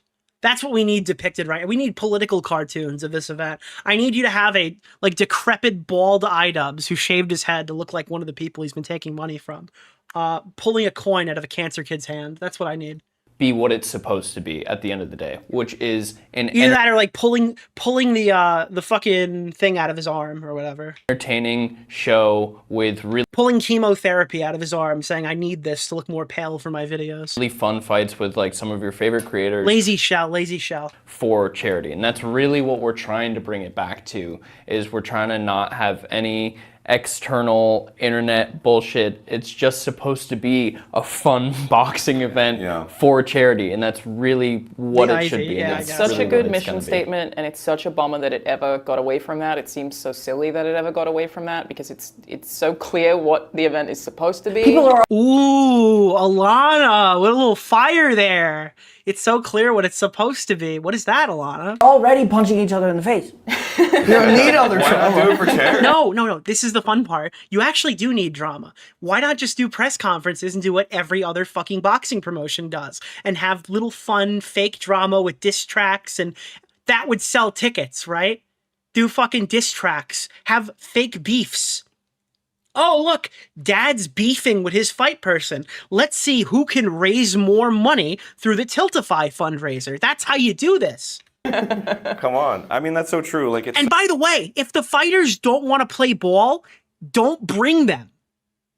If the fighters don't want to promote the event, if they don't want to set up fundraisers, if they don't want to fucking do the shit they're doing for the sizable amount of money this charity event is paying them, then bring someone on who will. It doesn't have to be iDubbbz's friend convention. Maybe other people would be willing to partake in this and actually take it a bit more seriously. Such a special event. You know, I've said this many times, but fighting in Creator Clash was one of the best things that I ever did with my life. Like, what it did for my self-confidence, what it did for, you know, my relationship with my body and my mind, my discipline. Like when he said discipline, for some reason I thought it was gonna be like my dick. It was so profound for me, and it's so cool. Like, it's such a wild thing to have done. Like, anytime I tell somebody that I had a boxing match, it's like it's a crazy thing to be able to say. It is wild, and very cool. And I've done the same thing. I had enjoyed watching boxing, but no interest in trying it, and then did it and trained. I have punched both of you in the face, actually, which is great. That's a huge positive, in my opinion. And I've encouraged a bunch of people I know. Okay, but that's very interesting. How do the influencers pay, though? That's where that's my confusion. When do the influencers actually pay? Stop boxing too, because it's such. Or is that symbolic? Total body fitness. Maybe you should take that off the sheet. But as said, it's also really, really hard. So we have to give a shout out right now to the fighters who are training right now. It's a bummer also for them that they maybe have felt a little awkward recently about promoting the event and talking about it. And we want everyone. Do they feel awkward during Creator Clash 2? Do they feel awkward in January or February? Get back behind them and recognize how hard they're training and how difficult it is to do this at all. It is so insanely hard training for this event. You are not only obviously working out every day, but something that people don't think about is they think, oh, you're going and training for an hour or 2 hours or maybe 3 hours out of your day. And they just take that one little time. It is all life consuming. You know what's even more life consuming? When you're not a rich influencer who could afford to take 15 grand to uproot your life for a couple months and train for boxing. If you're just an amateur boxer, you make next to nothing. You pay for your trainer out of pocket. You pay for your meal prep out of pocket, and then you get punched in the face for like way less in an event that probably could raise more than Creator Clash 2 if it was for charity. Because you are exhausted, you have to watch what you eat, you have to do all of this stuff. It's a huge mental game. Like, for unemployed YouTubers, this probably sounds like the worst thing that's ever happened to them. Not only coming to terms with the fact that you are going to get hit, but as somebody who is not a violent person, like, being okay with hitting somebody else, it's a huge mental stress. And so, or you could just donate to the charity instead then, if you don't. I mean, what about the clout? Are you going to talk about how awesome it is to have the aura of clout and go to the cloutgasm parties and hang out on the red carpet with Frogan? What about the positives to this event? Do you remember that time you punched me and I immediately fell to the ground and vomited? Yeah, and I still feel really bad to this day. It was really not great. It's okay, it wasn't your fault. Dude, I actually, hold on, I actually have footage of that. That's actually out there. Hold on. Wait, I actually think I can grab this for you right now. Let me see if we can find, what is that guy? Is that Aaron? Who's the one on the left? Who's the one who's got like the, there it is. There it is, here. I actually got footage of this.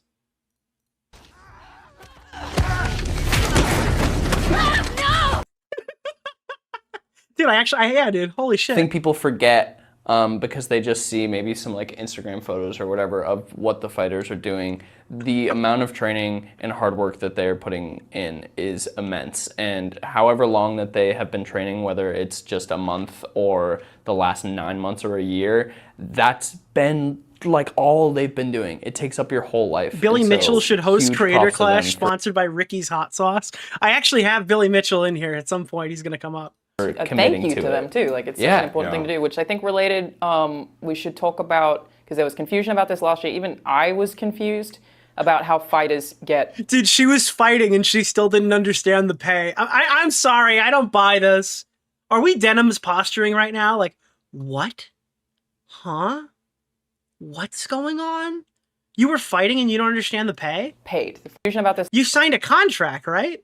Last year, even I was confused about how fighters get paid. The fighters do get paid. Yeah. Now, again, by the way, ask any fighter last year. It was the most transparent thing ever. Creator Clash 2, everyone knew. Go look at some of the early Harley interviews. We were overreacting. Of course they were getting paid. These guys need the money. Now they've changed the entire tune because finally the criticism has been delivered from higher voices other than myself, I guess, from higher powers in the sky. And now all of a sudden they'll acknowledge that it's been a fucking disaster since they started doing the event and nobody knew how it worked because they just sat here morally grandstanding. It's for charity. It's for charity. Why are you criticizing these people? They're getting punched for charity. It's like, no, they're getting punched for $45,000, okay? At a minimum, if they fought in Creator Clash 1. So I feel like I could criticize them. Is that okay? Is that okay with you? We want to make how fighters get paid. The fighters do get paid. Yeah, we want to make sure that the fighters are taken care of, you know, number one, and number two, that they're safe. Yeah.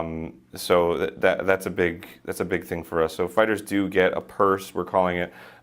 It's basically funding for training. It's essentially a reimbursement. Yeah. And we were told from Harley this reimbursement is $15,000, and that's not the 20% we saw before. It was frustrating having people think that we got paid for it.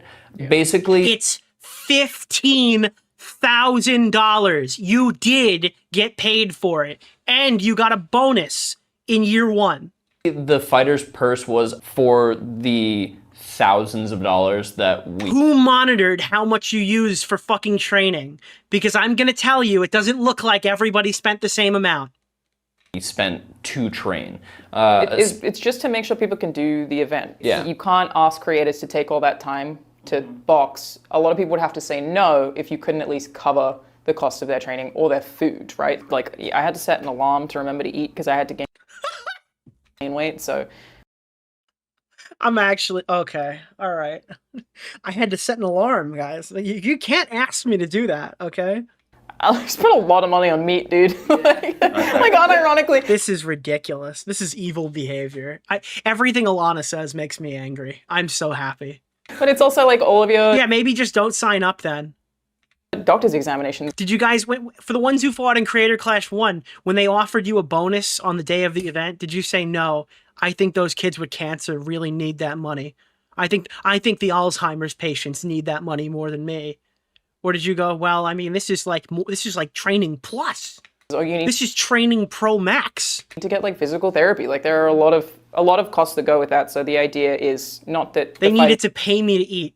A little kid in Africa is looking up with a really puzzled expression. Is getting paid because they're trying to profit from a charity. Then it's basically that they're being reimbursed for the money that they've spent on the event, so that they don't just lose a ton of money. Obviously. So all fighters are receiving that. Moving the event means more training for them, which is something that we added to the budget to reimburse them for. And also, with the moving schedule, there may be some fighters that are dropping out just because they can't do it schedule-wise. Say their name. And say their name, Ego Raptor. Say their name. The replacement fighters will also be compensated for their work and time. But at the end of the day, this is, the fighters are volunteers. Yeah. And that's something very cool that everybody's chosen to do, that they're very passionate for. Like you don't just like, okay, into this, like you have to want to do it. Dude. Hey, it's me, iDubbbz. We had a really big problem with that previous Creator Clash, but this time we're gonna have Zero, the Smash YouTuber. I'm just kidding. Dude, but could you imagine if the picks are all terrible? Like the new fighters they bring on are like a huge, that would be so funny, dude. And it's so cool that they decided that they want to. Yeah, and I mean, like I ended up donating my whole fee to charity. I know actually multiple people did that last year anyway, so there's like, not only are they... Wait, did they just call the... I missed that chat. They're volunteers? Wait, hold on. They're volunteers. No, they're not. You're getting paid. But at the end of the day, this is... The fighters are volunteers. Fuck you! No, you're not. You're lying. Holy shit, can somebody tell Ego Raptor that he's actually fucking lying right now? What a weaselly little liar, dude. Hold on, I have to play this. Here we go. Let me just... Yeah, all right. Put this on the screen right here. Get this together. Yeah. To reimburse them for money. Obviously. So all fighters are receiving that. Moving the event means more training for them, which is something. So that means that 15 grand or whatever is going up. That 15 grand is going up now, chat. That they need more money for training. Oh, okay, that's great. Here we go. We added to the budget to reimburse them for, and also with the moving schedule, there may be some fighters that are dropping out just because they can't do it schedule-wise, and the replacement fighters will also be compensated for their work and time. But at the end of the day, this is. The fighters are volunteers. Yeah. And that's something very cool. Are they? That everybody's chosen. Yeah, that's to do. real cool. They're very passionate for. Like, oh you yeah, don't just, like, they're so cool. Into this, like you have to want to do it. Yeah, you have to want to. There's cool no other incentives that I can see here. Yeah, and I mean, like I ended up donating my whole fee to charity. I know actually multiple people did that. Wow, look at you. Anyway, You're so altruistic. Like, not only are they also spending their time doing it. Do the rest of them spend the charity money? Alongside this to also make sure they raise money for charity. Like there are so many ways other than just crowd participation for the fighters to get involved in, and we're encouraging them, from my understanding, to do some streams. They better, because there's no other money going to charity than the Tiltify. It's really awesome to be able to get this back on track, to turn this into like a really, really positive event. I really want to be able to support the fighters, for them to get excited publicly about their fights. Wait, what do they mean fee? Hold on, I'm missing. Everything Alana says is terrible. This to also make sure they raise money for charity. Like there are so many ways other than just crowd participation for the fighters to get involved in, and we're encouraging them, from my understanding, to do some streams leading up to the event to already get... Wow, crazy. Wow, they've taken some of their fucking, they've taken some of the advice. What do they mean fee? Feel. Oh, fee. Okay, yeah. Yeah, and I mean, like, I ended up donating my whole fee to charity. I know actually multiple people did that. Yeah, what is the fee? Is that the... Well, you fought in Creator Clash 2. That means it was your, like, the 15 grand. Yeah, that's 15 grand in Creator Clash 3, by the way. That could translate down to 10 grand or 12 grand. I don't know what the Creator Clash 2 one was exactly at this point off of memory. Last year anyway, so there's like, you know, not only are they also spending their time doing it, Now, did you do it because Froggy Fresh kept his, and then you thought you could just be like, well, if we're not going to get Froggy's back, I'll just send mine? Or was that something that you had already put into, was that already put into motion? Them are also going to be... So, because if that's the case, then he took 15 grand from you, just to be clear. Doing charity streams alongside this to also make sure they raise money for charity. Like, there are so many ways other than... She's Australian, English is not her first language, I understand. Just crowd participation for the fighters to get involved in, and we're encouraging them, from my understanding, to do some streams leading up to the event to... Why charge a fee if you're going to donate it? Because some of the content creators that they choose for these events are significantly less viable, who have significantly smaller followings and are on this card because they're friendly with them. So those people literally wouldn't be able to afford to fight. That's probably the reason why. That's the mean way of saying it, but some of these people don't belong on this card and they would need this money to function. And they're not going to sell any pay-per-view tickets. Get money raised for the Tilt Fight too. So it's really awesome to be able to get this back on track, to turn this into like a really, really positive event.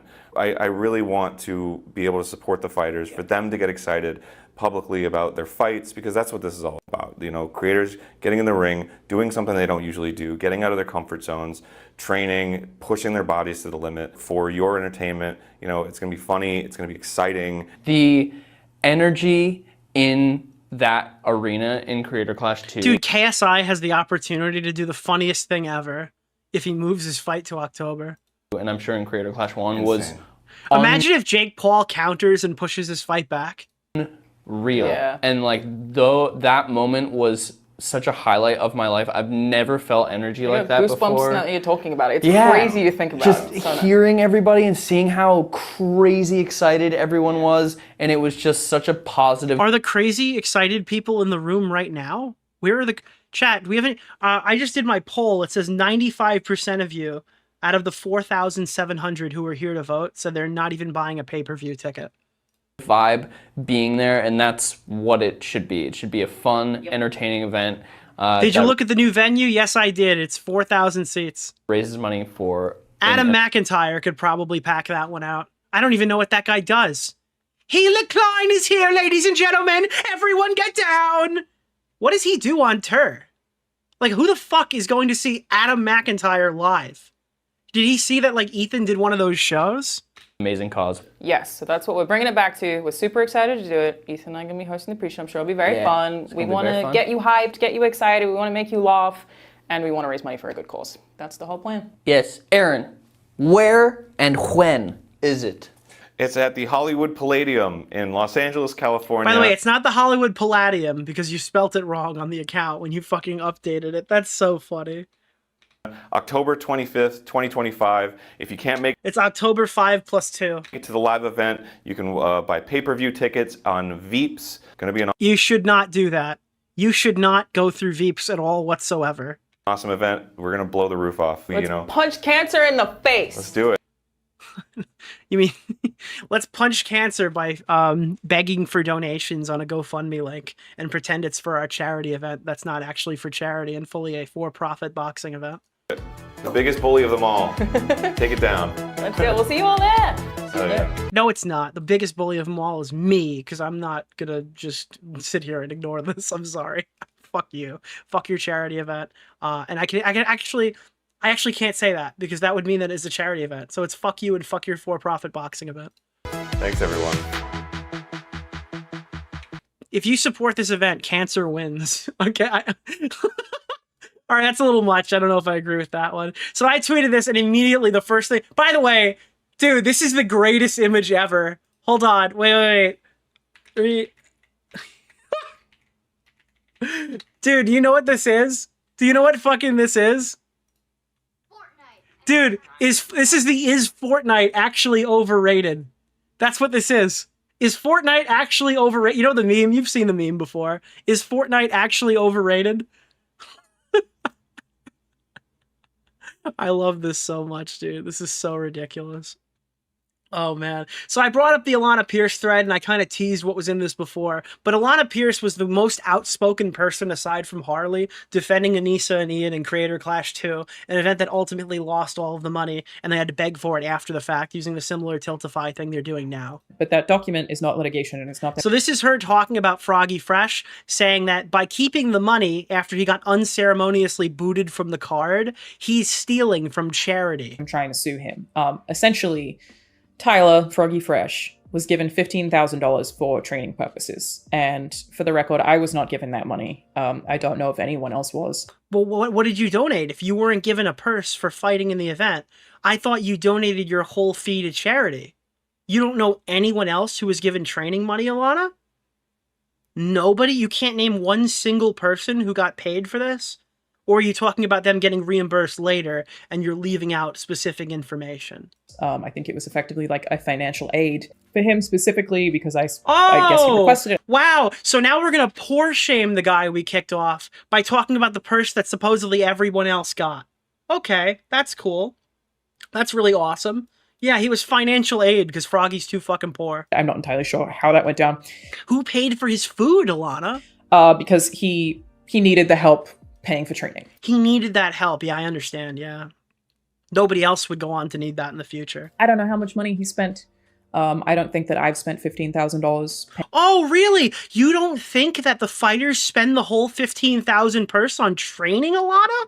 You definitely haven't, but I thought you were telling me all this stuff about having to wake up early in the morning and eat fucking meat. Paying for my training or my meals, it certainly costs thousands of dollars, but I don't think I would have spent anywhere near 15. Anywhere near 15?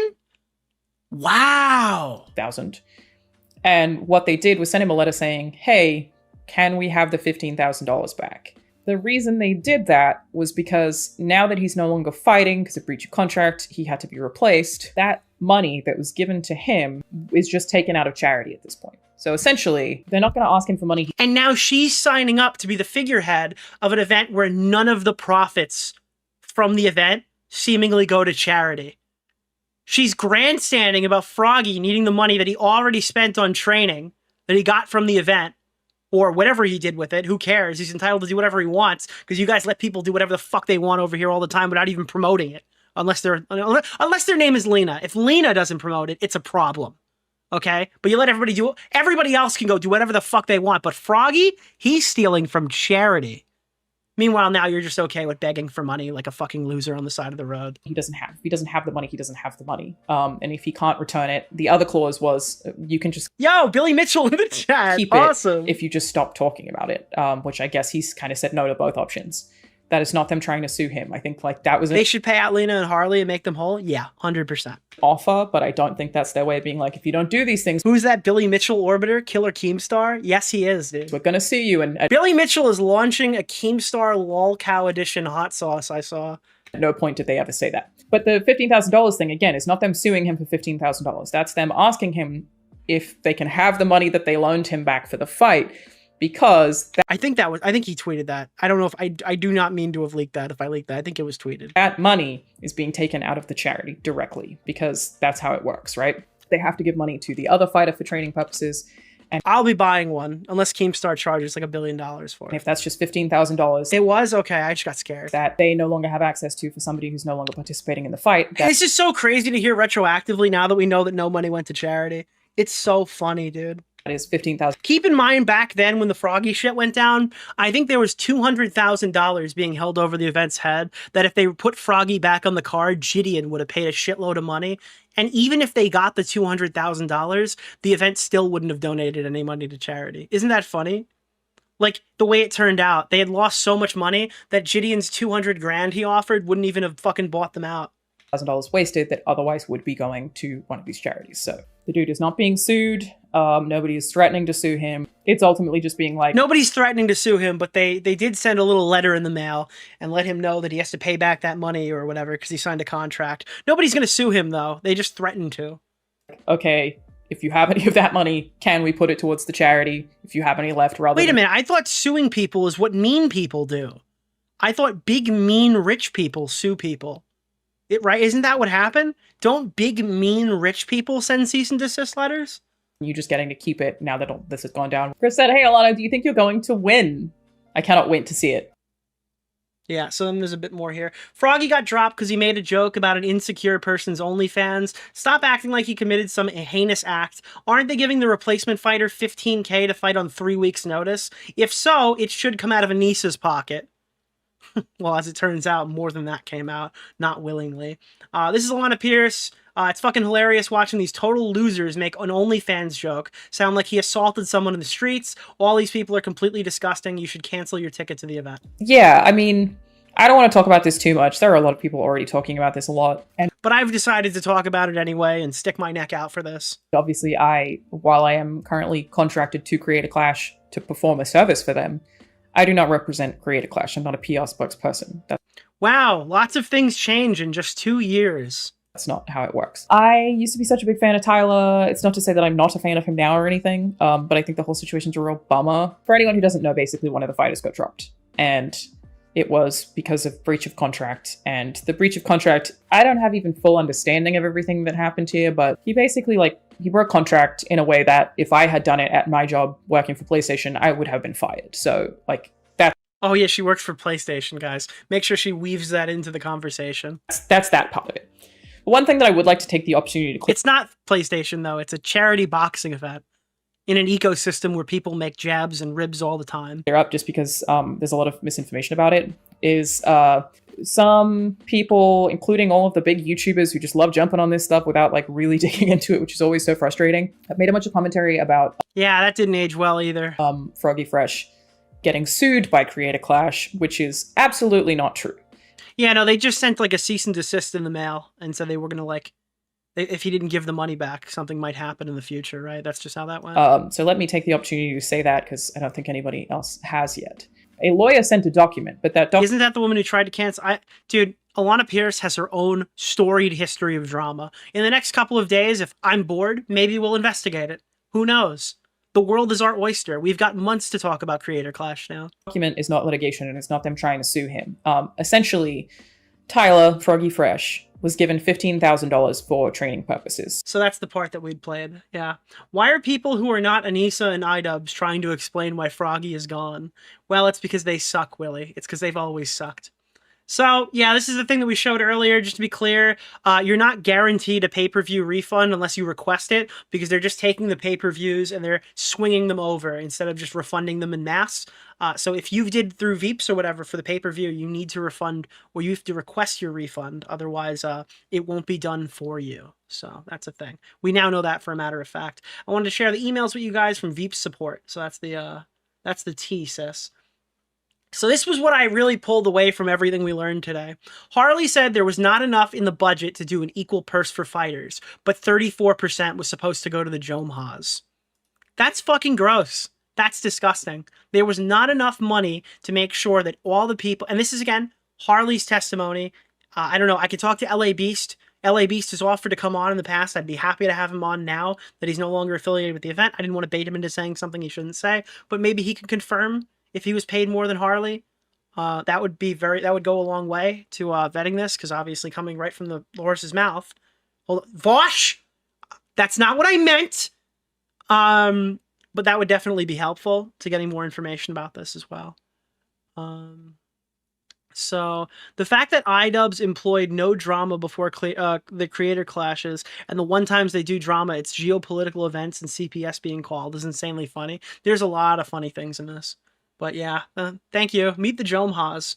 I wonder why nobody likes them. So I did go on the Creator Clash account, and this is still a tweet that you can actively do. So if you donate 10 or more, which I don't recommend you do, by the way, I don't think that you should give them credit for this meme, you can actually win a trip to Tampa. How does this work now? 3 days and 2 nights with hotel and flight included. If you donate $10 or more, you'll be entered to win. I feel like they still have to pay this back. Right? I feel like they still have to do this. Even if there's no fight, I feel like they still have to offer somebody a fucking expense-paid trip to Tampa. Right? I don't think you can just say, oopsie, we'll do it next time. I think legally they have to. Legally, somebody's going to Tampa again, whether they want to or not. Somebody is going to Tampa. So I wrote, "Can I still win?" So, by the way, you can still enter this if you want to go to Tampa, Florida, on a night where nobody's boxing. You're able to do that. And now, really quick, I do want to talk about Jayla Ray. Jayla Ray, who had basically, I didn't have the tweet to pull up on stream, so she had kind of evaded my coverage over the last couple of weeks, because she popped off and said, "Good morning, I think it's weird to prey on a charity's downfall," and said, "I'm so proud to be working with Ian and Anissa to make Creator Clash a fantastic event." So, you didn't have to do this. I'm not going to go after Dad. I'm not going to go after fucking LA Beast. I'm not going to go after Funky Frog Bait or any of the people who are just trying to fight and, get by. This is somebody who injected herself into the situation, who specifically decided to take a swing going, "Oh, wow, a charity event." I've got news flashes for you, Jayla Ray. It's not a charity event. It's not. It's just simply not a charity event. And you know the funniest part of this whole thing about Jayla Ray specifically? She fought in Creator Clash 2. So she knows the history here and chose to tweet this anyway? She fought in a charity boxing event that sent $0 to charity, and then after they link it to a fucking blood feud in the Middle East, she jumped out to defend them again. So yeah, I do think that she deserves some shit, but here's another reason. Watch this clip, dude. Holy fuck. This person is insufferable. Hi, if you watched that iDubbbz content cop on H3 yesterday and you can't comprehend that that was a friend mourning someone that they used to know. I'm so tired of concern trolling. It is genuinely the most confusing behavior to me. I denims out when I hear it. What do you mean? What video did you watch? Even the biggest detractors do not think that, maybe the snarkers, they're unhinged, but the biggest reasonable detractors who are anti-Ethan would tell you that video was not a fucking optics check. It was not a friend sending a friend some help. Hi, if you watched that... Yeah, it's Taylor Lorenz coded. Yeah, 100%. iDubbbz content cop on H3 yesterday, and you can't comprehend that that was a friend mourning someone that they used to know. I think you're pretty much fucked at this point.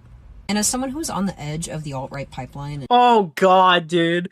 Oh, my God. All these people just pat themselves on the back for no longer saying racial slurs when they were in their fucking early 20s. This point. What a bunch of fucking losers, dude. I actually think it's so funny that these people have psyoped you into thinking adulthood is not saying the N-word anymore. And that's it. That's all you need. You're a better man now because you stopped saying the N-word. It's like they created an award for themselves because they're embarrassed of their childhood selves, and now they need to tell everybody about it. On the edge of the alt-right pipeline in 2017, I'm really, really, really, really proud of iDubbbz. I feel very proud to be an iDubbbz fan today. He is now the definition of I have put the work in. So you deserve all of the shit you got here. You've chosen to go and make this ridiculous statement. Now people can then judge you for it, and I think that's fair. I have not only apologized, but I have put the work in to become a better person, not only in my personal life, but... Yeah, not a proud boy. She's a proud soy. I am an iDubbbz fan. I am a proud soy. Online. And yeah, maybe the easiest thing you can comment under this video is that I'm biased because I boxed in that thing. But I know I'm not. I know that I'm a good judge of character. Yeah, okay. This is just a highlight reel of cringe. Everything she says is stupider. And is she on drugs? Drugs? Drugs? Drugs? Drugs? I just know the journey that a lot of these people have been through on the internet. And out of everybody... Honey, if you're going to smoke crack and make arguments, you should put a drugs disclaimer on your video. If Ethan's got to put a Tourette's one, I need the drugs one. Just know the journey that a lot of these people have been through on the internet. And out of everybody, I don't know. I'm pretty happy. I'm pretty proud, I guess. I don't know, proud of My biggest problem with this whole situation is that there's no guy out here doing something stupid. There's no one. It's literally just her and Alana. So unfortunately, like, those are the two people I have to criticize because Ian ran. So there's no, like, guy who's outspoken and stupid. Like, in the past, there was always, like, we would always fight with Harley, right? Like, me and Harley would go back and forth. We'd have fun fucking interactions and streams. But there's every guy involved with Creator Clash just shut up this time. So now it's just bashing women. Myself. Can some guy on this card become loud, obnoxious, and annoying about this so I can fight with somebody? Ego Raptor, please give me some content. Holy fuck, dude. You're gonna make me a misogynist. And proud of the people who I still support. And proud that I can support them. Also, do you want to win a trip to Tampa? Yeah, dude, I want one. Let me in, bro. Let me in. To watch Creator Clash 3 this June 28th? I would love to go to Tampa. Details. There. That would be that's probably the only promotion she had done for the event. And it's funny because, like, iDubbbz couldn't even do this. This guy released a 7 million view video and forgot to promote his charity, and J-Lo Ray remembered. Isn't that funny?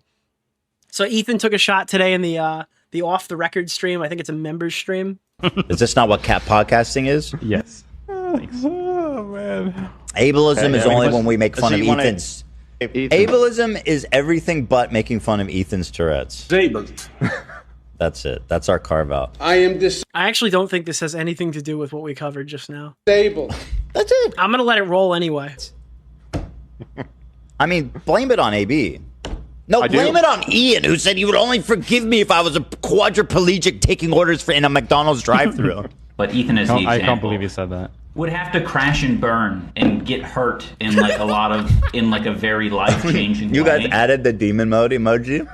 Yeah. I love that. That's my favorite thing. It's so fun. He needs a good fucking ass whooping is what he needs. Dude, he is such a mean-spirited little freak.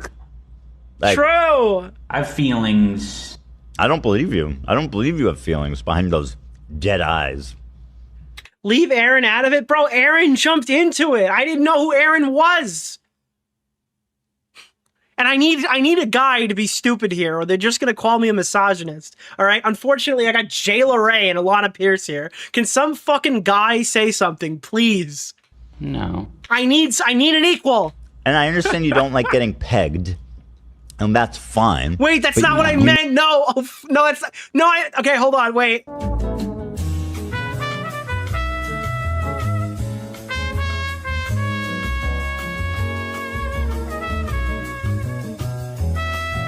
Wait, did Ethan just say pegged? I missed that.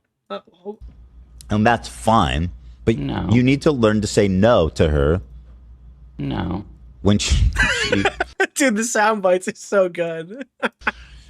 comes in the room at night and she's wearing it again. Wearing what? No.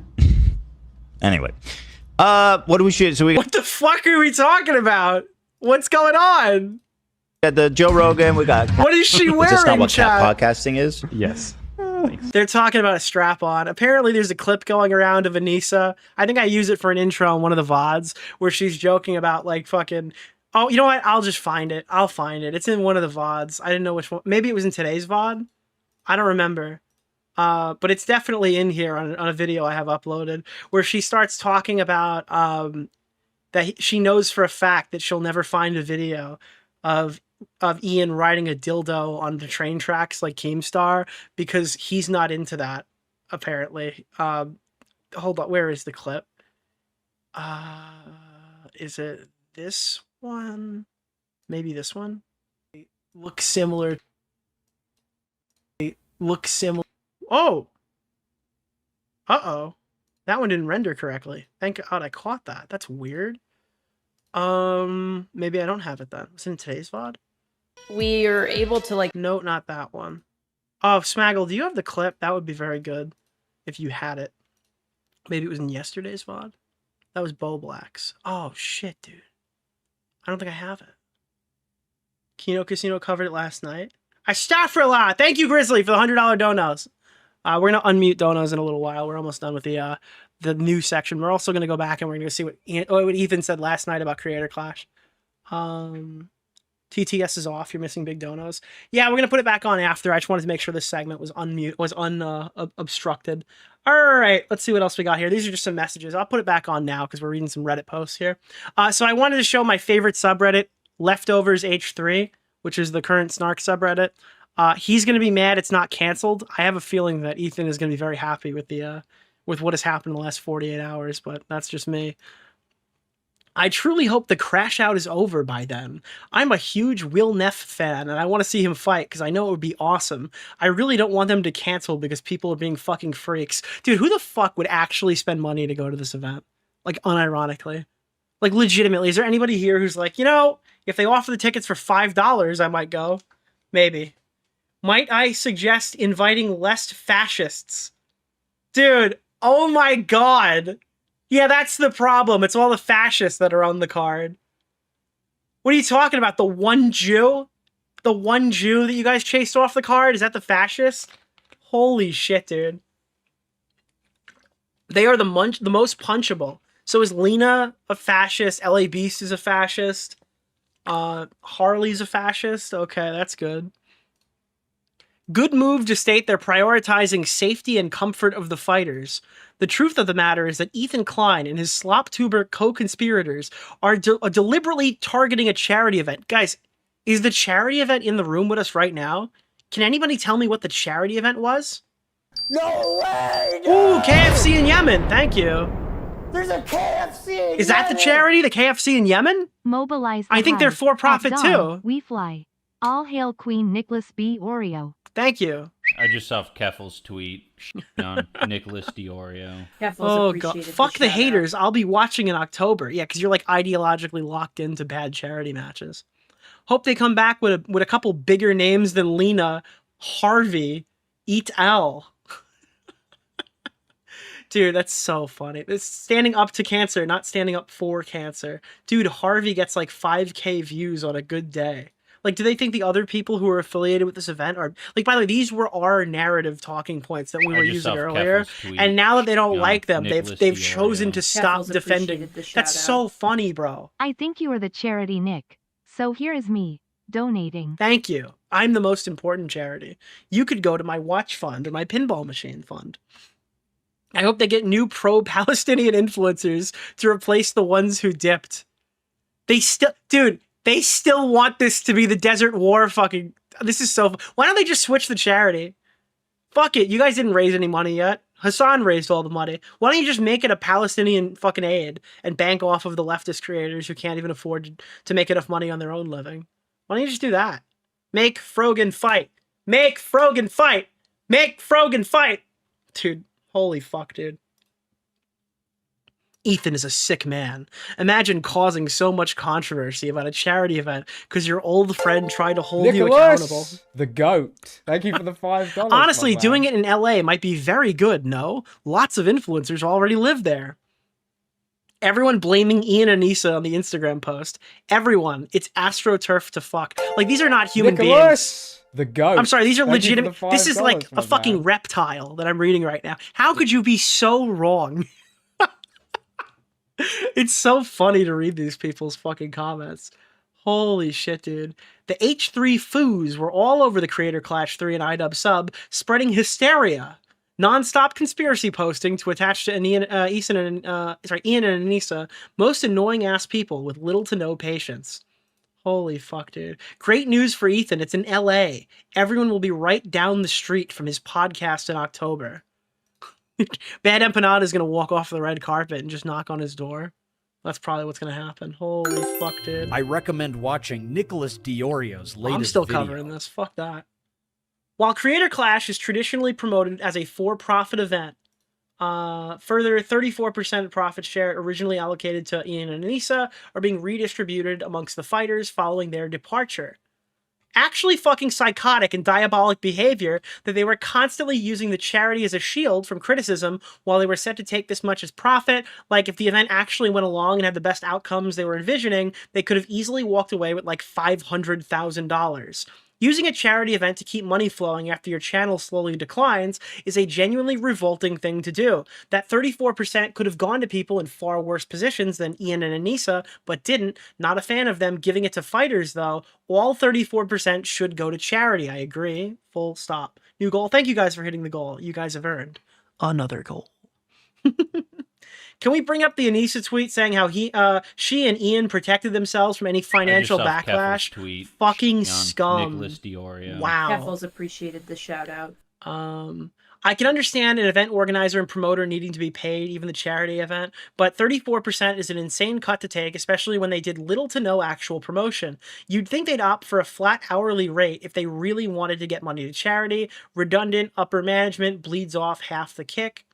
Looked up my CC2 receipt that said in bold, with all net profits going to charity. I just saw Keffel's tweet. Here's the email I got Nicholas DeOrio. on Keffels 4/23. But the thing is, net profits insinuate that there are profits. So it's not fraud because there were no profits. So technically they didn't lie.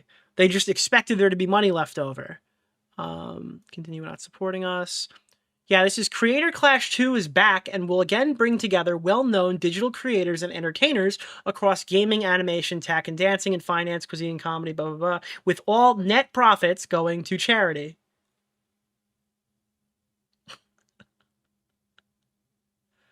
Wait. Wouldn't net profits include the bonuses from CC1? Then? No. Wait. No, wait, actually, that might... Wait, hold on. How did they word it on the new post? Nicholas, the GOAT. Thank you for the $5, my man. So in the transparency report, they came in here and said, do the fighters get paid? 20% of net profits from the events go to evenly split amongst the fighters. Is Dark Life AU a virgin? No. Well, why would so many people be Here's the Googling deal. that? If this was going to be bad, I don't necessarily think it is, because they made no net profits. So they didn't commit What's the fraud. name of the guy? Keemstar Because Orbiter? none Nick of- Oreo. because they didn't- Mr. Oreo. Harley said they didn't get the bonus that was on the event day. So I assume this is the bonus, or this is entirely new. And we also know they've denied that they had a 34% profit share for Creator Clash 2. So technically, outside of the guaranteed purse, which I assume is not considered a net profit, they probably didn't commit fraud. But again, I wouldn't know that for a matter of fact. But I lean to think that that's not accurate based off of what I see here.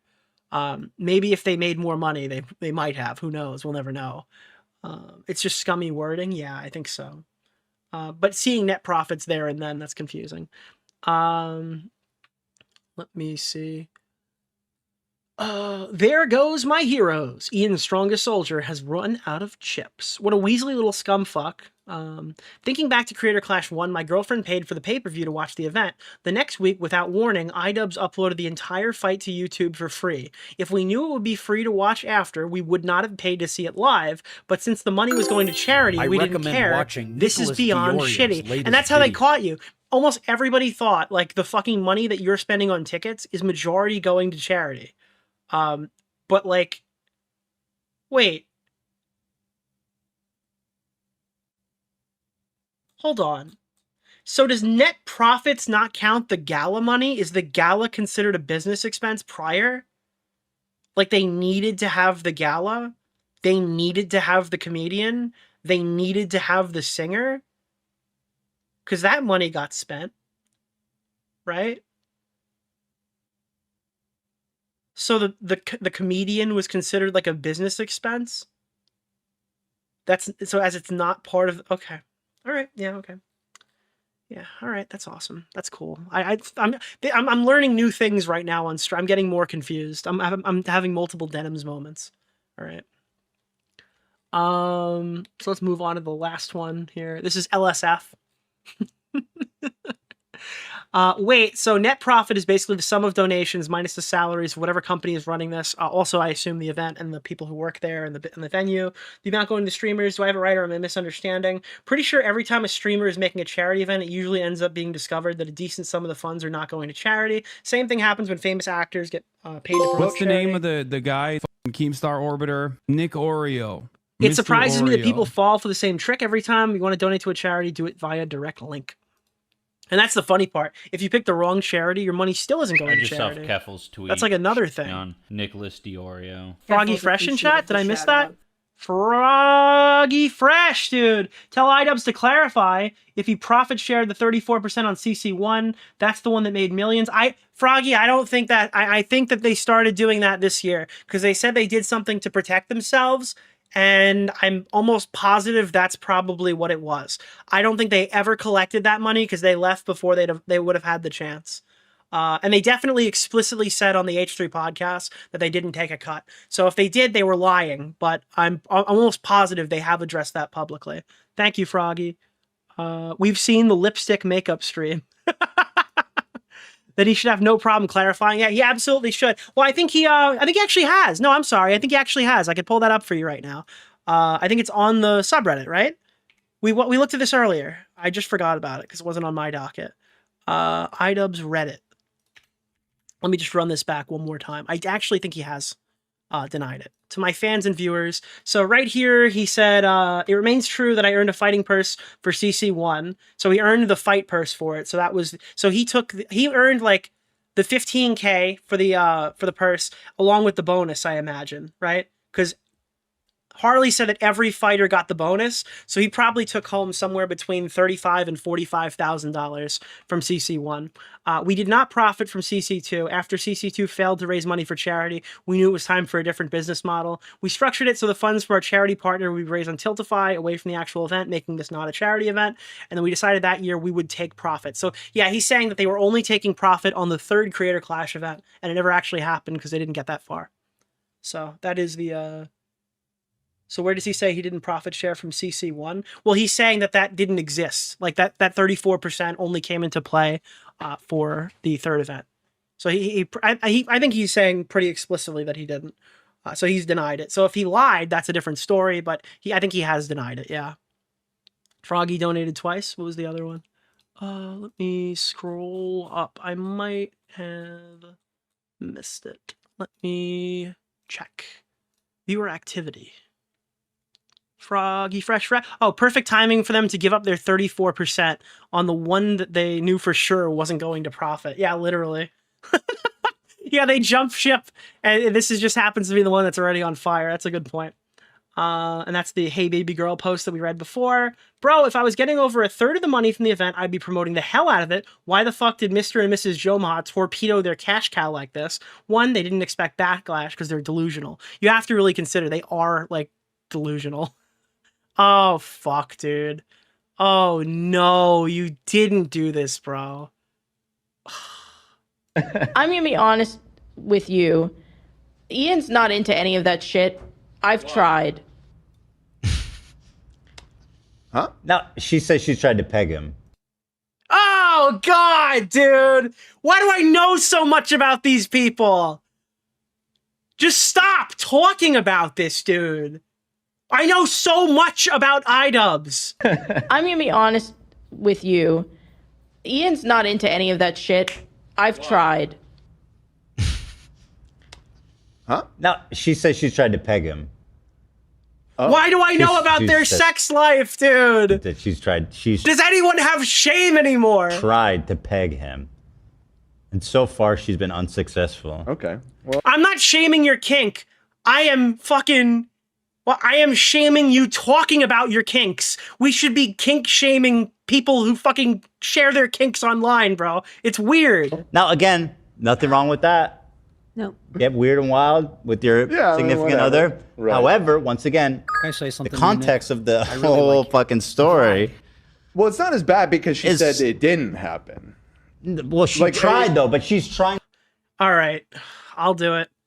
But this is going to get me in trouble. They're going to tweet about Nicholas, it. They're going to tweet about it. Thank you for the $5, my man. I'm going to be honest with you. Ian's not into any of that shit. I've tried. Huh? No, she says she's tried to peg him.